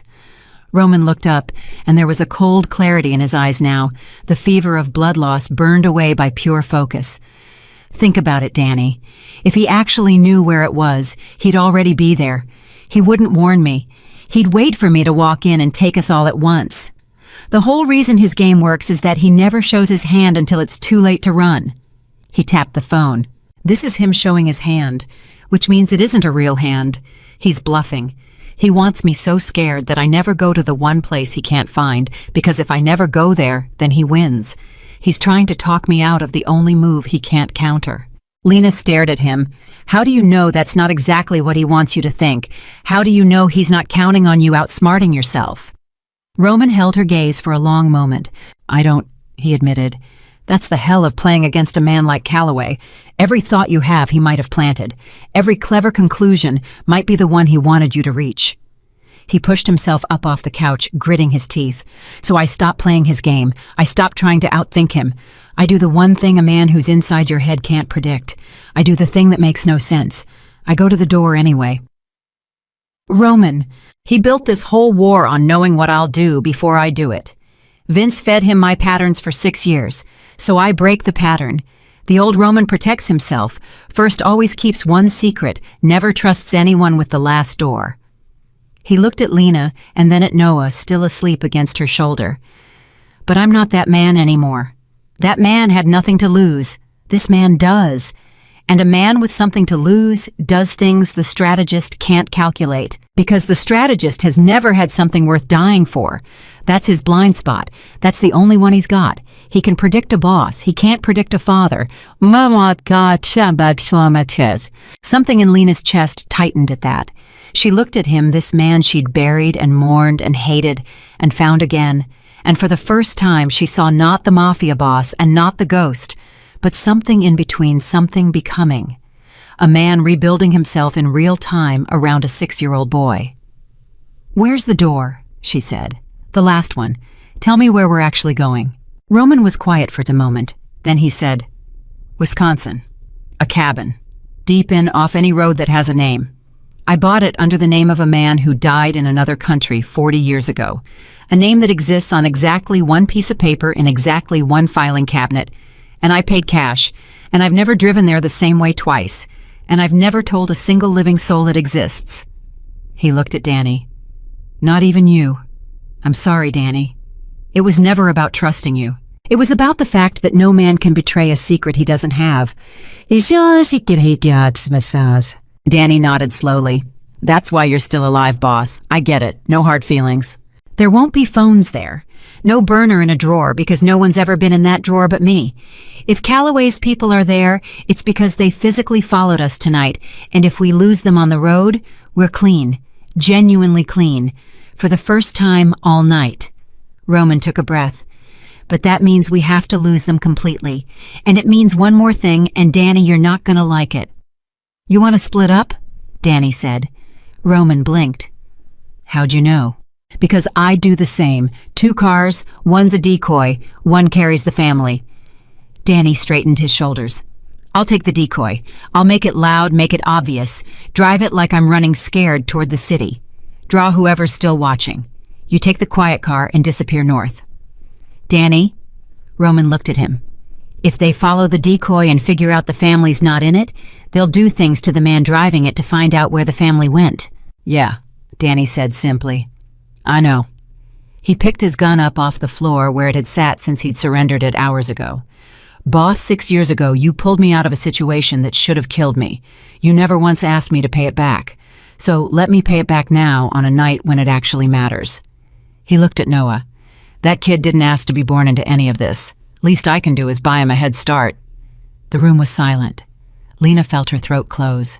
Danny, she said, you don't even know us. I know he put himself between your boy and a window, Danny said. First thing he did. I was there. I saw it. He shrugged an easy motion that didn't match the weight of what he was volunteering for.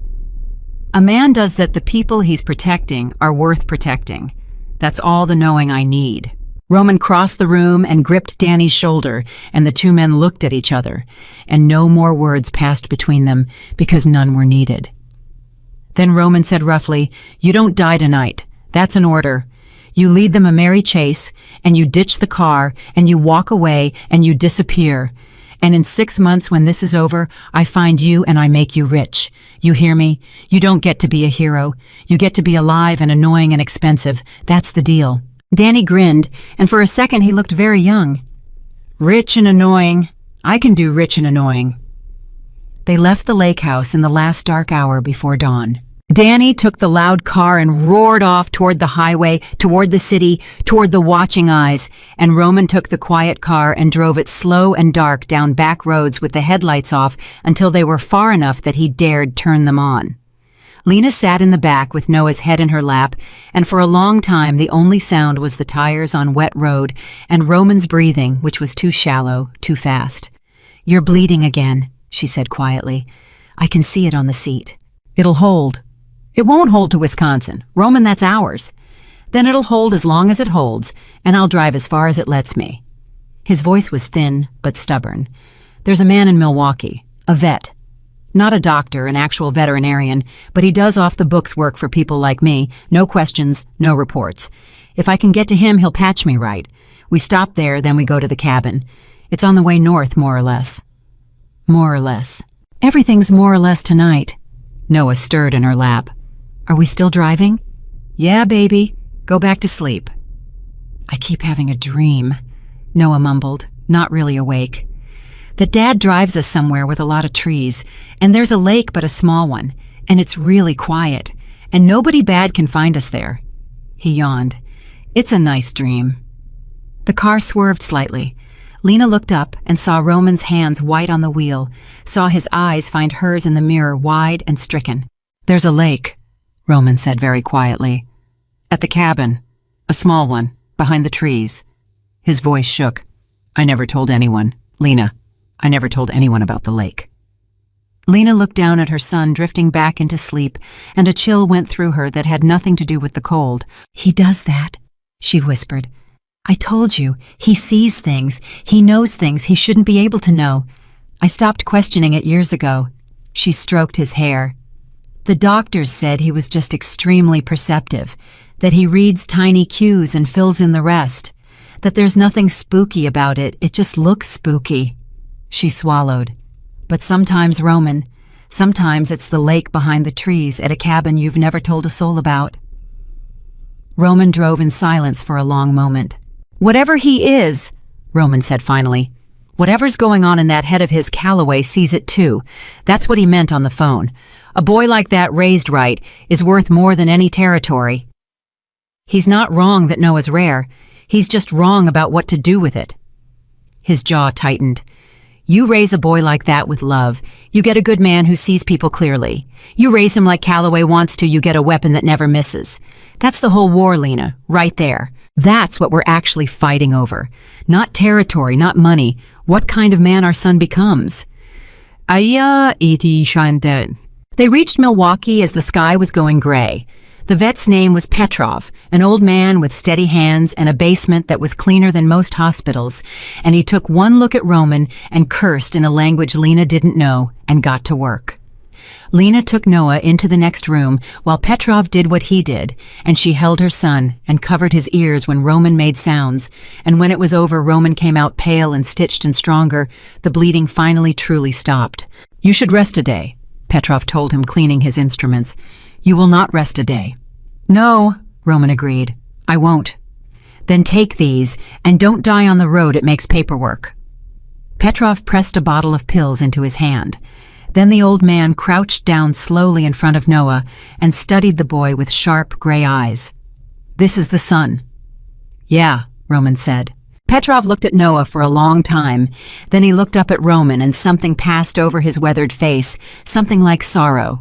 "I have patched you for many years, Roman Vance," Petrov said, "since before you were a boss, and in all those years you were a man who had already decided he was going to die young and alone and made his peace with it. I could see it in you. It made you fearless. It made you very good at this life." He stood, his knees cracking. "But that man is gone. I see it.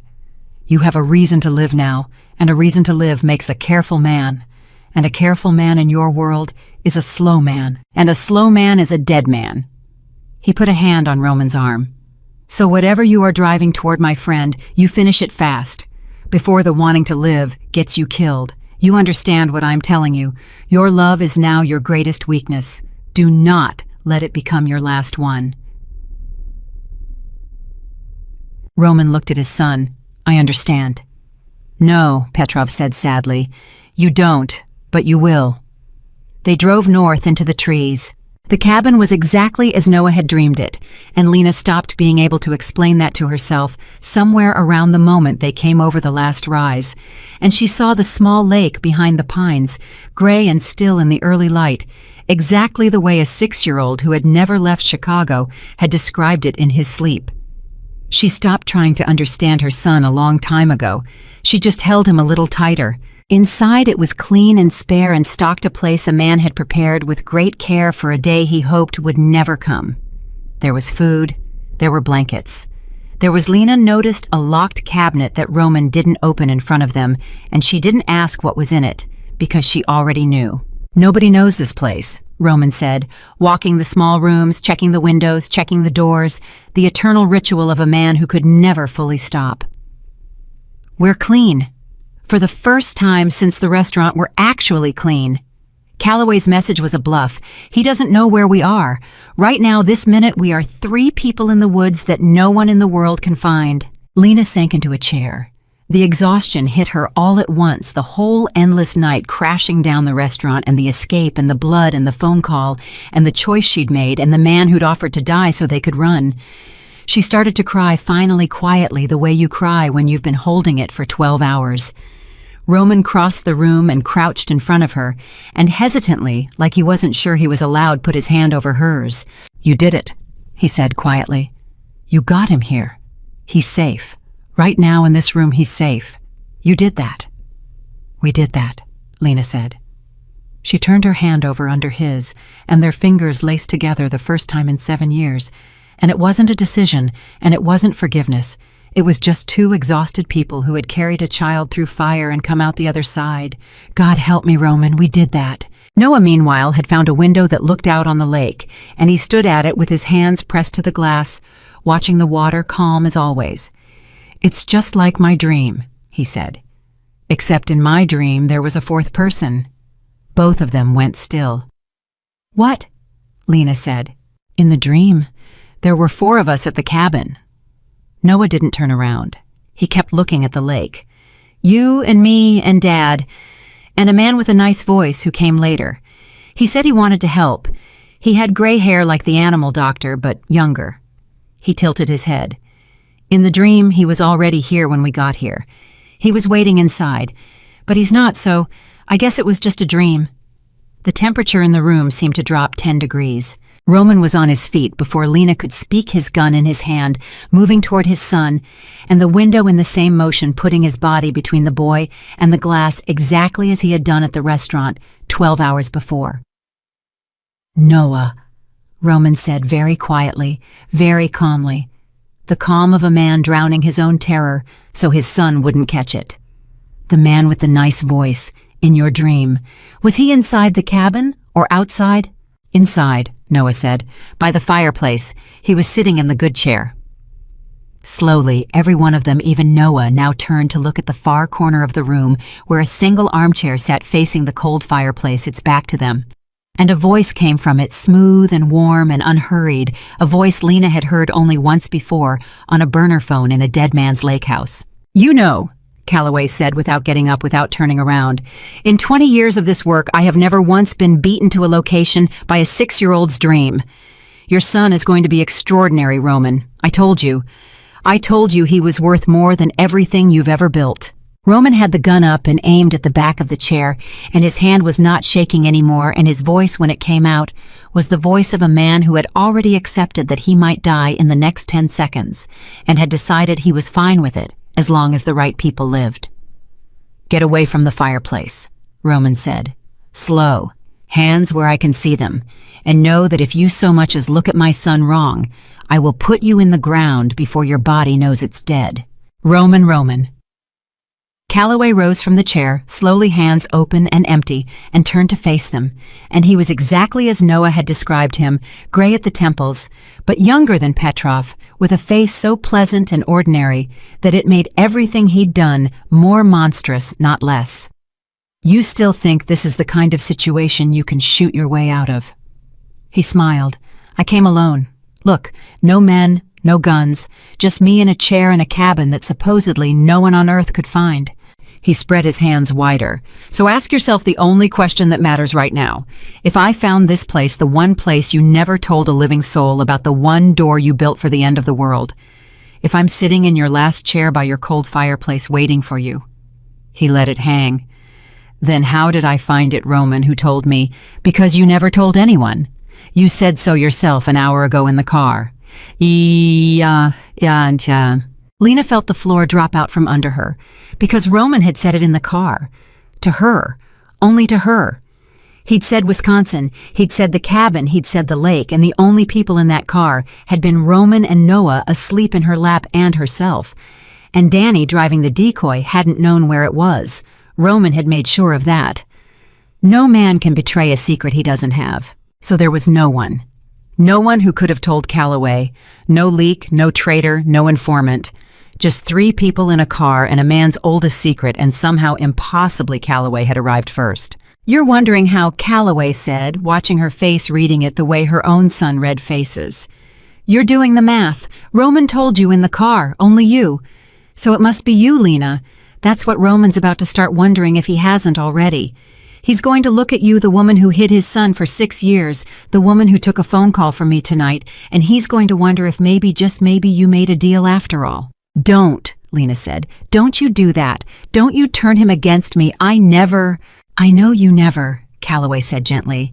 "I know exactly how I found this place, and it wasn't you. But watch how easy it was. Watch how one sentence put a crack between the two of you. That's all I do, Roman. That's my whole art. I don't need armies. I just need to find the one thing 2 people can't quite trust about each other, and I press on it, and I wait." He looked between them. "You 2 have been apart for 7 years. You barely know each other anymore. You said so yourself, Lena. Strangers wearing the faces of people who loved each other. How much weight do you really think that trust can hold?" Roman didn't lower the gun, but Lena saw the question flicker across his face just for an instant, the terrible instant Calloway had been fishing for, and she felt her heart break all over again, because it was working, the poison was working. And then Noah spoke. "He came in through the lake," Noah said. Everyone turned to look at him. Noah was still at the window, still calm, pointing now at the gray water. "There's a little boat pulled up on the other side. You can see the drag marks in the mud, and his shoes are wet up to here." He pointed at his own shin. The animal doctor's shoes were dry underneath and wet on top. That's how I knew he waited outside. But this man's shoes are wet all the way up high because he walked through the shallow part of the lake to get to the back door where there's no lock. Because the back door faces the water and you thought nobody would ever come from the water. Noah looked at his father, matter of fact, explaining it the way he'd explained the octopus. Nobody told him where the cabin was, Dad. He didn't follow us, and Mom didn't tell him. He's been looking for it for a long time from the water side, checking every cabin on every small lake, because he figured out you'd build your last door somewhere you could watch the water. He found it a while ago. He's been waiting here for days. That's why there's food missing from the cabinet, and you didn't notice yet. The boy shrugged. He wants you to think Mom told him because that hurts more than the truth. The truth is boring. He just looked really hard for a really long time and got lucky. Call. The silence in the cabin was absolute. Calloway stared at the boy, and for the first time all night, the pleasant smile slipped, and underneath it was something Lena hadn't seen on his face before. Not anger, not fear, wonder, and underneath the wonder, hunger. My God, Calloway breathed. He solved it in 10 seconds. He watched me try to break his parents apart, and he took it apart like a puzzle box. Do you see? Do you finally see what he is? He turned to Roman, and his voice was almost pleading now, the voice of a collector who has found the one piece he'd searched his whole life for. Roman, you cannot waste this in a cabin in the woods. He needs to be developed, trained, given everything. I'm not your enemy. I'm the only man alive who understands what your son is capable of becoming. Mom, Noah said quietly, not looking away from Calloway. I don't like how he's looking at me. And that was the thing that ended it. Because Roman had spent the whole night being told he'd already lost, that Calloway was behind every wall, that there was no move left. And none of it had moved him the way those 7 words did. I don't like how he's looking at me. Roman crossed the room in 3 strides, and he didn't shoot because his son was watching. And there are things a father won't do in front of his son. But he took Calloway by the collar and put him against the wall hard enough to shake dust from the rafters, and he pressed the gun up under the man's chin, and when he spoke, his voice was so quiet it was barely a breath. You looked at my son, Roman said, like he was a thing you wanted to own. I've heard that sound before. I heard it 7 years ago from the men who owned me, who took me from her, who told me she was leverage. His hand tightened. You want to know the difference between you and me, Calloway. You look at that boy and you see what he could be worth. I look at him and I see the only thing I've ever done that was worth anything at all. You want to develop him. I just want him to fold terrible paper swans and read about octopuses and grow up soft, because soft means he lived somewhere safe enough to stay soft. His finger tightened on the trigger. And you will never ever get to touch that. You won't shoot me, Calloway said, but his voice had lost its smoothness. Not in front of the boy. You just said it yourself. There are things a father won't do in front of his son. You're right, Roman said. There are. He looked over his shoulder. Lena, take Noah outside. Down to the boat. Now. Lena scooped up her son. Noah didn't struggle, but he looked back over her shoulder as she carried him toward the front door, and he looked at Calloway with those clear, calm, terrible eyes, and he said, You should have stayed away from us. And then Lena had him out the door into the cold morning, running toward the water, and behind her, muffled by the log walls, she heard Roman's voice, low and final, saying something she couldn't make out. She didn't hear a gunshot. She almost wished she had, because the silence was worse. She got Noah to the little boat on the far shore, and she turned him away from the cabin and held his face against her shoulder and waited, counting his heartbeats, counting her own, watching the cabin door, waiting for it to open, waiting to see who came out. The door opened, and a figure stepped out into the gray morning light, and Lena's whole body seized, because for one endless second she couldn't tell the light was behind him. She couldn't see his face. She couldn't tell if it was Roman or Calloway, if the man walking toward her across the muddy shore was the father of her child, or the monster who wanted to take him. Then Noah lifted his head, looked across the water, and said the only thing that mattered. It's Dad, her son said. He's walking like his side hurts. It's Dad. and Lena's legs finally gave out, and she sat down hard in the cold mud with her son in her arms and watched Roman Vance walk out of that cabin alive, and she understood watching him come that whatever had happened inside the war was not over. Calloway had men. Calloway had her whole city. One dawn in one cabin didn't end a war, but her son was safe, and his father was walking toward them across the water's edge, one hand pressed to his wounded side, alive, coming back exactly like he'd promised. For now, that was enough. For now, that was everything. "It's Dad. He's walking like his side hurts. It's Dad." Roman reached them and dropped to his knees in the mud, and for a moment none of them said anything. He just pulled them both in his son and the woman he'd never stopped loving, and held on like the whole world was trying to pull them away. "Calloway," Lena said into his shoulder. "Is he—" "He's tied to a chair in there, and he's very much alive," Roman said. "I didn't kill him, not because I didn't want to, because a dead Calloway is a martyr, and his people scatter and regroup and come back angrier. A living Calloway one I can make talk is the thread I pull to unravel the whole thing. Vince, the men he turned, all of it." He pulled back and looked at Lena, and there was something new in his face, a decision. "But I can't do it the way I've done everything else. Alone, in the dark, keeping secrets. That's how he got so far inside me in the first place. A man with no one to trust is a man who can be turned one thread at a time." "Then what do you do?" Lena said. Roman was quiet for a moment, holding his son. "Something I should have done 7 years ago," he said. "I stopped being a boss." The next 3 days at the cabin were the strangest of Lena's life. Roman had Calloway in the back room, and he talked to him for hours at a time, and Lena didn't ask what was said, and Roman didn't tell her. But each time he came out, he had a name, and each name he wrote down, and slowly a map appeared on the cabin table, a map of everyone. Calloway had turned everyone Vince, had corrupted every rotten place in the organization Roman had spent 7 years building. "There are more good ones than I thought," Roman said on the second night, staring at the map. "That's what Calloway never understood.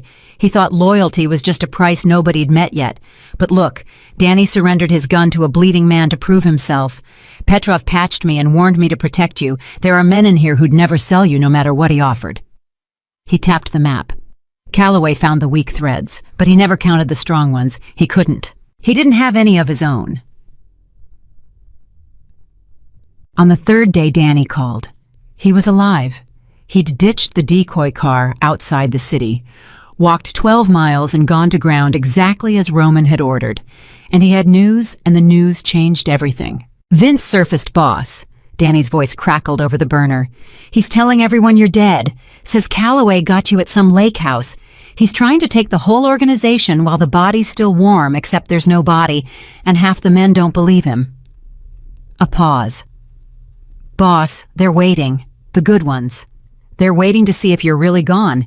If you walked back into the city right now, alive, standing up, I think most of them would come home." Roman closed his eyes. "And if I'm wrong," he said, "if I walk in and they've all been turned, I walk into a room full of men who put me in the ground for good." "Yeah," Danny said. "That's the risk." Roman looked across the cabin at Lena, who was reading to Noah on the couch, the boy's head on her arm, and Lena looked back at him, and she knew what he was asking without him saying it. "Go," she said quietly. "Finish it. We'll be here. We'll be safe. You made this place so no one could find us, and no one has except a man who's now tied to a chair in your back room." She held his gaze. "Go end it, Roman. All of it. Come back when there's nothing left to come back from." "You're sure?" "No," Lena said. "I'm terrified. But I spent 7 years believing you were dead because you tried to protect me by disappearing into silence. I'm not doing that again. This time, you tell me the plan, and you go do it, and you come back, and we don't pretend the dangerous thing isn't happening. That's the deal. No more silence. Ever." Roman crossed to her, and for the first time since the restaurant, he kissed her. It was not the kiss of two strangers. It was not even the kiss of two people who used to love each other. It was the kiss of two people deciding right now in a cabin in the woods with their son between them to start becoming something new. Then he knelt in front of Noah. "Buddy," he said, "I have to go do something dangerous. In the city." Noah looked at him with those clear eyes. The bad men. The bad men. Are you going to win? Roman didn't lie to him. He'd promised he'd never lie to either of them again. I don't know, he said. I think so, but I don't know. That's the truth. Noah nodded slowly, absorbing it the way he absorbed everything, the octopus and the wet shoes and the lie about who told Calloway the location. Then he reached out and put his small hand flat against the scar on Roman's jaw. You said you're the wall, Noah said. Walls don't leave. No, Roman said, his voice thick. They don't, and I'm coming back, but I need you to do the hardest thing, buddy. Harder than being brave. I need you to wait. Waiting is the worst one, but it's the one I need. Noah thought about it. Okay, he said finally. But come back. You said it in the safe house and then you got shot. So this time you have to actually do it. Come back. Roman pressed his forehead to his son's forehead for one long moment. I'm not leaving again, he said. I promise you, I'm not leaving again. And Noah, 6 years old, calm and clever and quietly ferociously brave, answered in the same voice he'd used on a bloody floor in a dead man's safe house. Okay, Noah said, but come back. Roman went back into the fire. He took Calloway with him, bound in the back of the car, and he took the map with all the names, and he took the burner with Danny's number, and he drove south into the city he'd ruled and lost alone wounded, with nothing but a strategist tied up in his trunk and a promise to a 6-year-old boy pulling him forward. Lena and Noah stayed at the cabin, and this time she did the impossible thing, the thing she'd never once managed in 7 years of grief. She waited without preparing for the worst. She read to her son. She taught him to skip stones on the small gray lake. She let herself believe a little more each day that the man who'd walked out of that cabin alive would walk back in. What happened in the city she learned later in pieces over months. Roman didn't storm anything. He didn't shoot his way through anyone.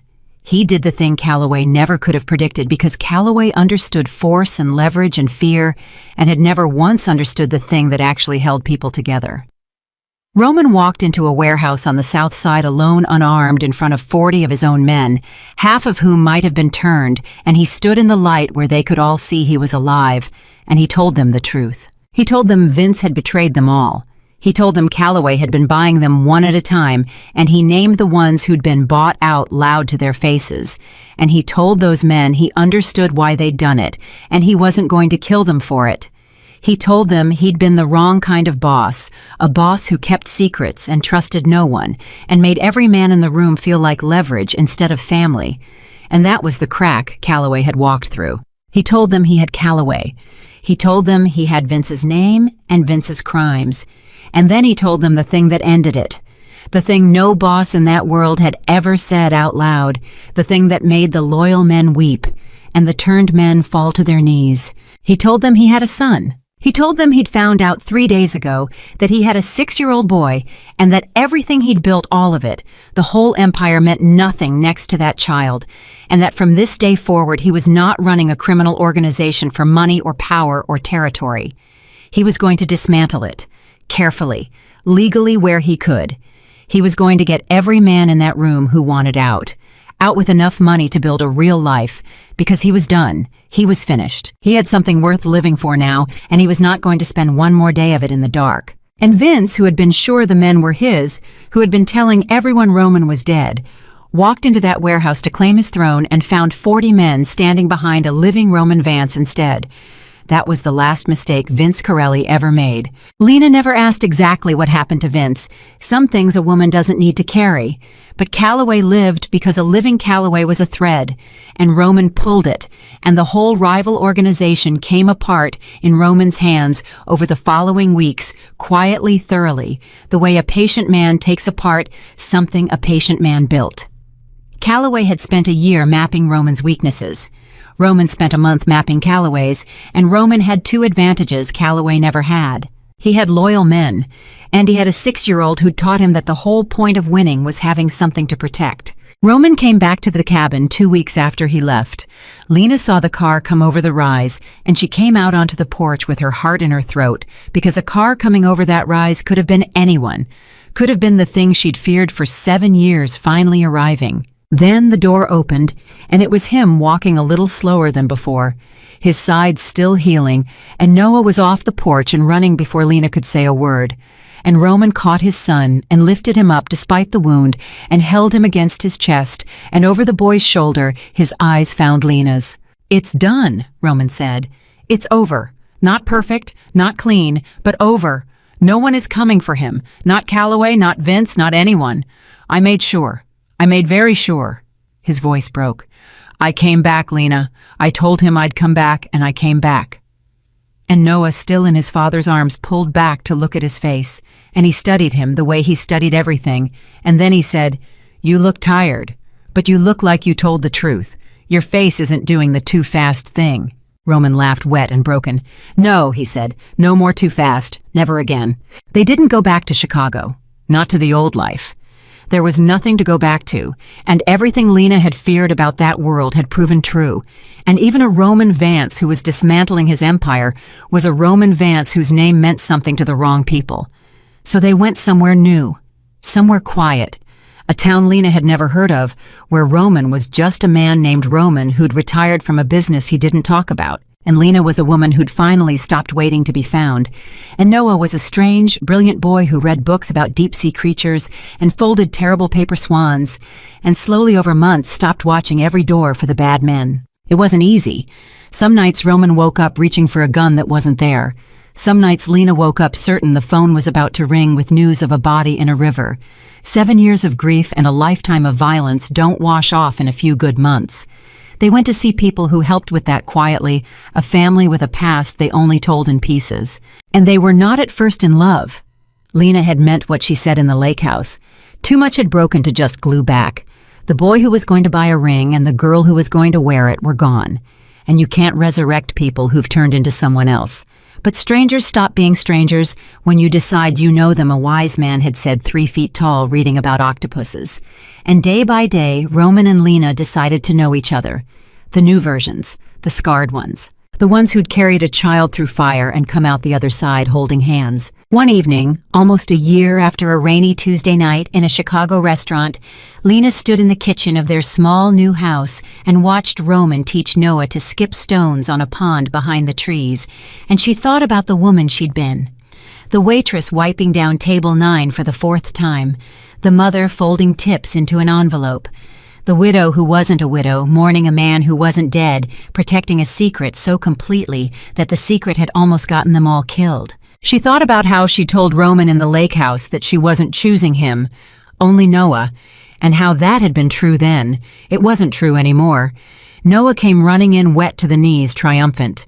"Mom, I got it to skip 4 times. Dad says his record is 7, but I don't believe him because he always rounds up." "I do not round up," Roman said, coming in behind him, and he was smiling an easy smile, a smile with no calculation behind it, a smile Lena hadn't seen on his face since before the world took him 7 years ago. "Tell her I don't round up." "He rounds up," Noah stage whispered. Lena looked at the two of them, her son and his father dripping pond water on her clean floor, and she felt something settle in her chest that had been unsettled for 7 years. Not the absence of fear. Fear like theirs never fully leaves, but something stronger than fear. The thing that had made Roman walk into that cabin instead of running. The thing that had made him unpredictable to a man who could predict anything. The thing worth protecting. "Noah," she said, "go get changed. You're soaked." He ran off, and it was just the two of them, and Roman crossed the kitchen and stood beside her at the window watching the last light on the water. "You saved us," Lena said quietly. "All those years I thought I was the one keeping him safe. And I was. But that night in the restaurant when you walked in, and the first thing you did before you even knew he was yours was put yourself between him and the window." She turned to look at him. "That's when I knew. Not that I could love you again, I didn't know that yet, but that you were the wall, just like you told him, and I'd spent 6 years being the only wall he had." Roman looked down at her. "Do you know it now? Know what? Whether you can love me again?" Lena was quiet for a long moment. Outside, the last light faded off the pond, and inside their son was singing something tuneless as he changed his wet clothes, and the house was warm, and no one was watching the door. "Ask me tomorrow," she said. And she smiled, and she took his hand, and this time it was a decision. Ask me every tomorrow, and one of these days, Roman Vance, the answer's going to be yes. Maybe it already is, but you don't get to have it easy. You made me wait 7 years. You can wait a little. Roman laughed and pulled her in and held her while the light died and their son sang in the next room, and for the first time in 7 years, neither of them was afraid of what tomorrow would bring. Because the man from the past was gone. The ghost was gone. The Mafia boss was gone. And what was left standing in a warm kitchen with pond water on his shoes and a woman's hand in his was just a father who had kept his promise. He had said he wasn't leaving again. And he never did. 5 years passed the way good years do, quietly, without anyone marking the exact moment the fear finally let go. Noah was 11 now, and taller than Lena liked to admit, and he still read books that grown men avoided, though these days they were about physics and cryptography and the migratory patterns of birds nobody else had ever heard of. He still folded terrible paper swans. He'd made peace with the fact that he would never be good at it, and he folded them anyway, badly on purpose, because it made his father laugh, and making his father laugh had become one of the boy's quiet projects. The small town had become home. Roman ran a hardware store now, of all things a real one, with a real register and real customers who called him by his first name, and had no idea that the calm, careful man who cut their keys and mixed their paint had once made an entire city go silent when he walked into a room. He was good at it. He'd always been good at watching what people needed and giving it to them before they asked. It turned out that skill worked just as well on a woman looking for the right shade of blue for a nursery as it had on anything else. Lena had gone back to school. At 36, she sat in community college classrooms with kids half her age and studied nursing because the night she dug a bullet out of a man on a dusty couch in a dead man's lake house, she'd discovered something about herself. That she was steady when it counted, that her hands didn't shake when everyone else's did, that she'd been keeping people alive her whole life, one scraped knee and one late shift and one impossible secret at a time, and she might as well get paid for it and get a license to prove it. They were by then married. It had happened without ceremony, the way the best things in their life happened. No mafia, no war, just a Tuesday, a courthouse, and a 6-year-old boy who was 7 by then serving as the only witness, holding a bouquet of dandelions he'd picked from the courthouse lawn because Noah did not believe in buying flowers when the ground gave them away for free. Roman had cried.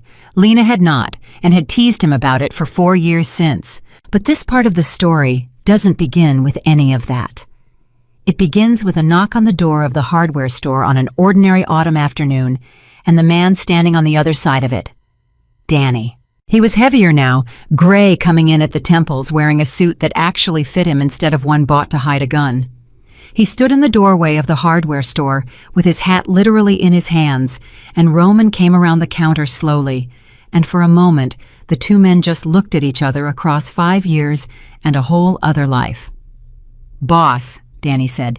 "I'm not the boss anymore, Danny. I sell nails." "Yeah." Danny's throat worked. "Yeah, I heard. I didn't believe it till right now, standing here looking at you in an apron." Roman looked down at the apron. He'd forgotten he was wearing it. Something in his chest loosened, and he crossed the last few feet and pulled Danny into an embrace, the kind of embrace men in their old world never allowed themselves because it left your back exposed. "You're rich and annoying," Roman said into his shoulder. "I promised you rich and annoying." "You did." Danny pulled back, wiping his eyes without shame. "You wired me enough money to disappear for the rest of my life. I bought a boat. I named it after you.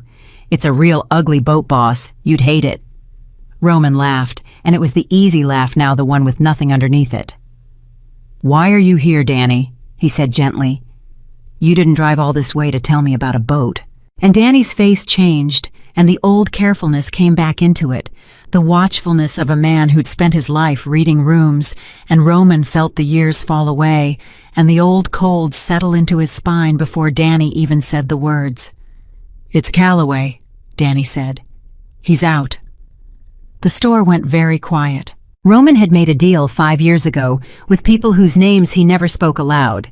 Calloway had gone to a federal facility on charges built from the map of names, the thread Roman had pulled, until the whole rival organization unraveled. It was supposed to be a long time. It was supposed to be most of a lifetime. How? Roman said. Cooperation, information. He spent 5 years trading everything he knew for years off his sentence, and he knew a lot, boss. He knew enough. Danny turned the hat over in his hands.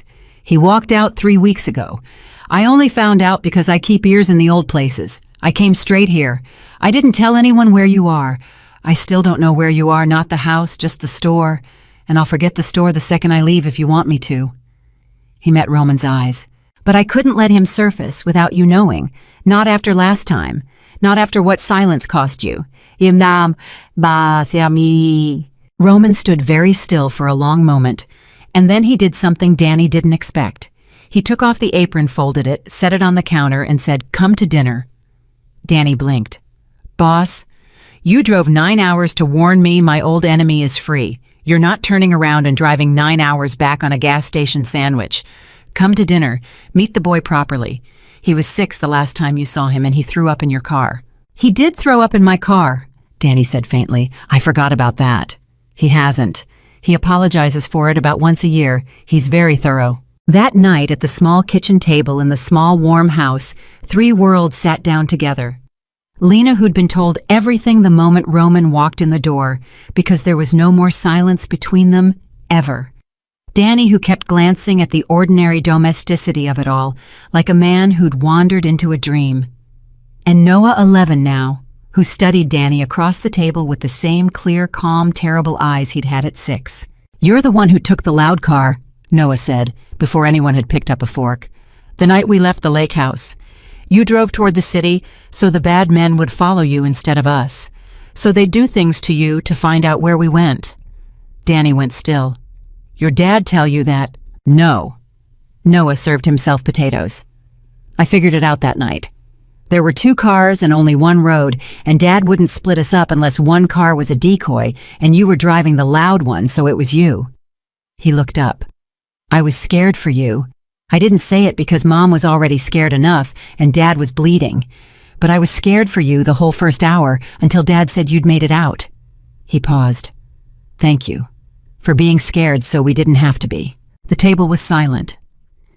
Danny, a hard man who'd survived a hard life, put down his fork and pressed the back of his hand to his mouth, and looked away, and Lena reached over and squeezed his arm, and Roman looked at his son with the same wonder he'd worn 11 years ago in a Chicago restaurant. "Kid," Danny managed finally, "you are exactly like your old man, except you say the things out loud that he never could." "I know," Noah said. "Someone has to." After Noah went to bed, the 3 adults sat up late, and the conversation turned, as it had to Calloway. "You want me to make him disappear," Danny said quietly. "I still know people. Say the word boss and it's handled and it never touches you or the family." "No," Roman said. "Roman." "No, Danny." Roman's voice was calm, but it was the old calm, the one that used to make rooms go silent. That's the thing about a man like Calloway. He builds his whole life on the belief that everyone is secretly like him, that loyalty has a price, that kindness is a strategy, that a family is just a weakness waiting to be leveraged. 5 years ago, he almost broke me and Lena apart with a single sentence, remember? He found the one thing we couldn't quite trust about each other, and he pressed on it. That's all he does. He finds the crack, and he waits. "So what?" Danny said. "You let him come. You sit here in your house full of the people he wants, and you wait for him to find the crack." Roman looked at Lena. And Lena, who had spent 7 years in silence and 5 years learning what it felt like not to look back at him, and gave him the smallest nod. "There is no crack anymore," Roman said. "That's what he'll never understand. That's what a man like him can't calculate. 5 years ago, there were 100 things Lena and I didn't trust about each other. We were strangers wearing the faces of 2 people who used to love each other. He could get between us because there was a between to get into." He reached across the table and took his wife's hand. "There isn't any more. There's nothing he can whisper to her about me that she doesn't already know. There's nothing he can show me about her that would move me an inch. He built his whole art on the space between people, and this family doesn't have any space left in it." Danny stared at the two of them, hands clasped on the table, and something in his face went soft and sad and hopeful all at once. "You're gonna beat him by being happy," he said slowly. "That's the plan. That's the whole plan." "That's the whole plan," Roman said. "I'll take precautions. I'm not a fool. The house has more locks than a house needs, and I'll add more. I'll know if he comes near this town before his engine's cold because I've spent 5 years quietly making sure I'd know. But I'm not going to hunt him, and I'm not going to hide from him, and I'm not going to hand him the one thing he actually wants, which is to make me into a scared man in the dark again, because that's the only real victory left to him, not taking Noah. He can't take Noah, but making me spend the rest of my life afraid he might, that I can give him or withhold, and I choose withhold. Calloway came, of course. Roman had known he would. It was 6 weeks later, a cold morning, and Roman was opening the hardware store when a car he didn't recognize parked across the street, and a man got out, older, now, thinner, the gray gone to white, the pleasant ordinary face gone gaunt from 5 years inside. But the eyes were the same, smooth, patient, reading the room even now, even here on an empty street in a town that had never heard his name. Roman didn't reach for a weapon because he wasn't carrying one, because he'd decided 5 years ago that the man he wanted to be didn't carry one to open a hardware store. "Calloway," he said. "Roman." Calloway crossed the street slowly. "You look well. You look, God help me, content. I wasn't sure I believed it until I saw it." He stopped a few feet away. "A hardware store. The most feared man in Chicago sells hammers now. I sell a lot of things. Paint's the big one, actually. People are always repainting." Calloway smiled, but it didn't reach his eyes, and Roman could see him working, could see him searching 5 years of prison, sharpening the one skill he had, hunting for the crack, the space, the thing he could press. "I came a long way to talk to you," Calloway said. "I spent 5 years thinking about our last conversation, in that cabin. Your son took me apart in 10 seconds, Roman. Solved the whole thing while I was still trying to break his mother's trust. I've never forgotten it. I've thought about that boy every day for 5 years." And there it was, the thing Roman had known he would reach for. Not a gun, not a threat, just Noah. Always Noah. The one lever Calloway believed could still move him. Roman waited to feel the fear. He'd braced for it. 5 years of peace, and he'd assumed that the moment this man said his son's name out loud on this street, the old terror would come flooding back. It didn't come. Instead, standing there in the cold morning, Roman felt something he hadn't expected at all. He felt sorry for him. "You still think he's a weapon?" Roman said quietly. 5 years to think about him, and that's still all you see. Something to be developed, trained, owned. He shook his head slowly. "You know what he did last week? He spent 4 hours helping the Hendricks girl down the street with her science project for free because she was crying about it, and he can't stand it when someone's stuck on a problem they're smart enough to solve. He didn't get anything for it. There was no angle. He just can't watch a person struggle with something he could fix." Roman met the old man's eyes. "That's what he is, Calloway. That's what you never understood you were looking at. He doesn't see people as pieces on a board. He sees them clearly, and then he helps them. That's the whole difference between what you wanted to make him and what he actually became.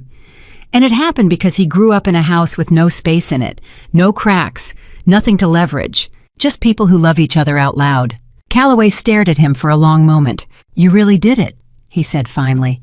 And his voice had changed, had lost its smoothness, had become just the voice of a tired old man on a cold street.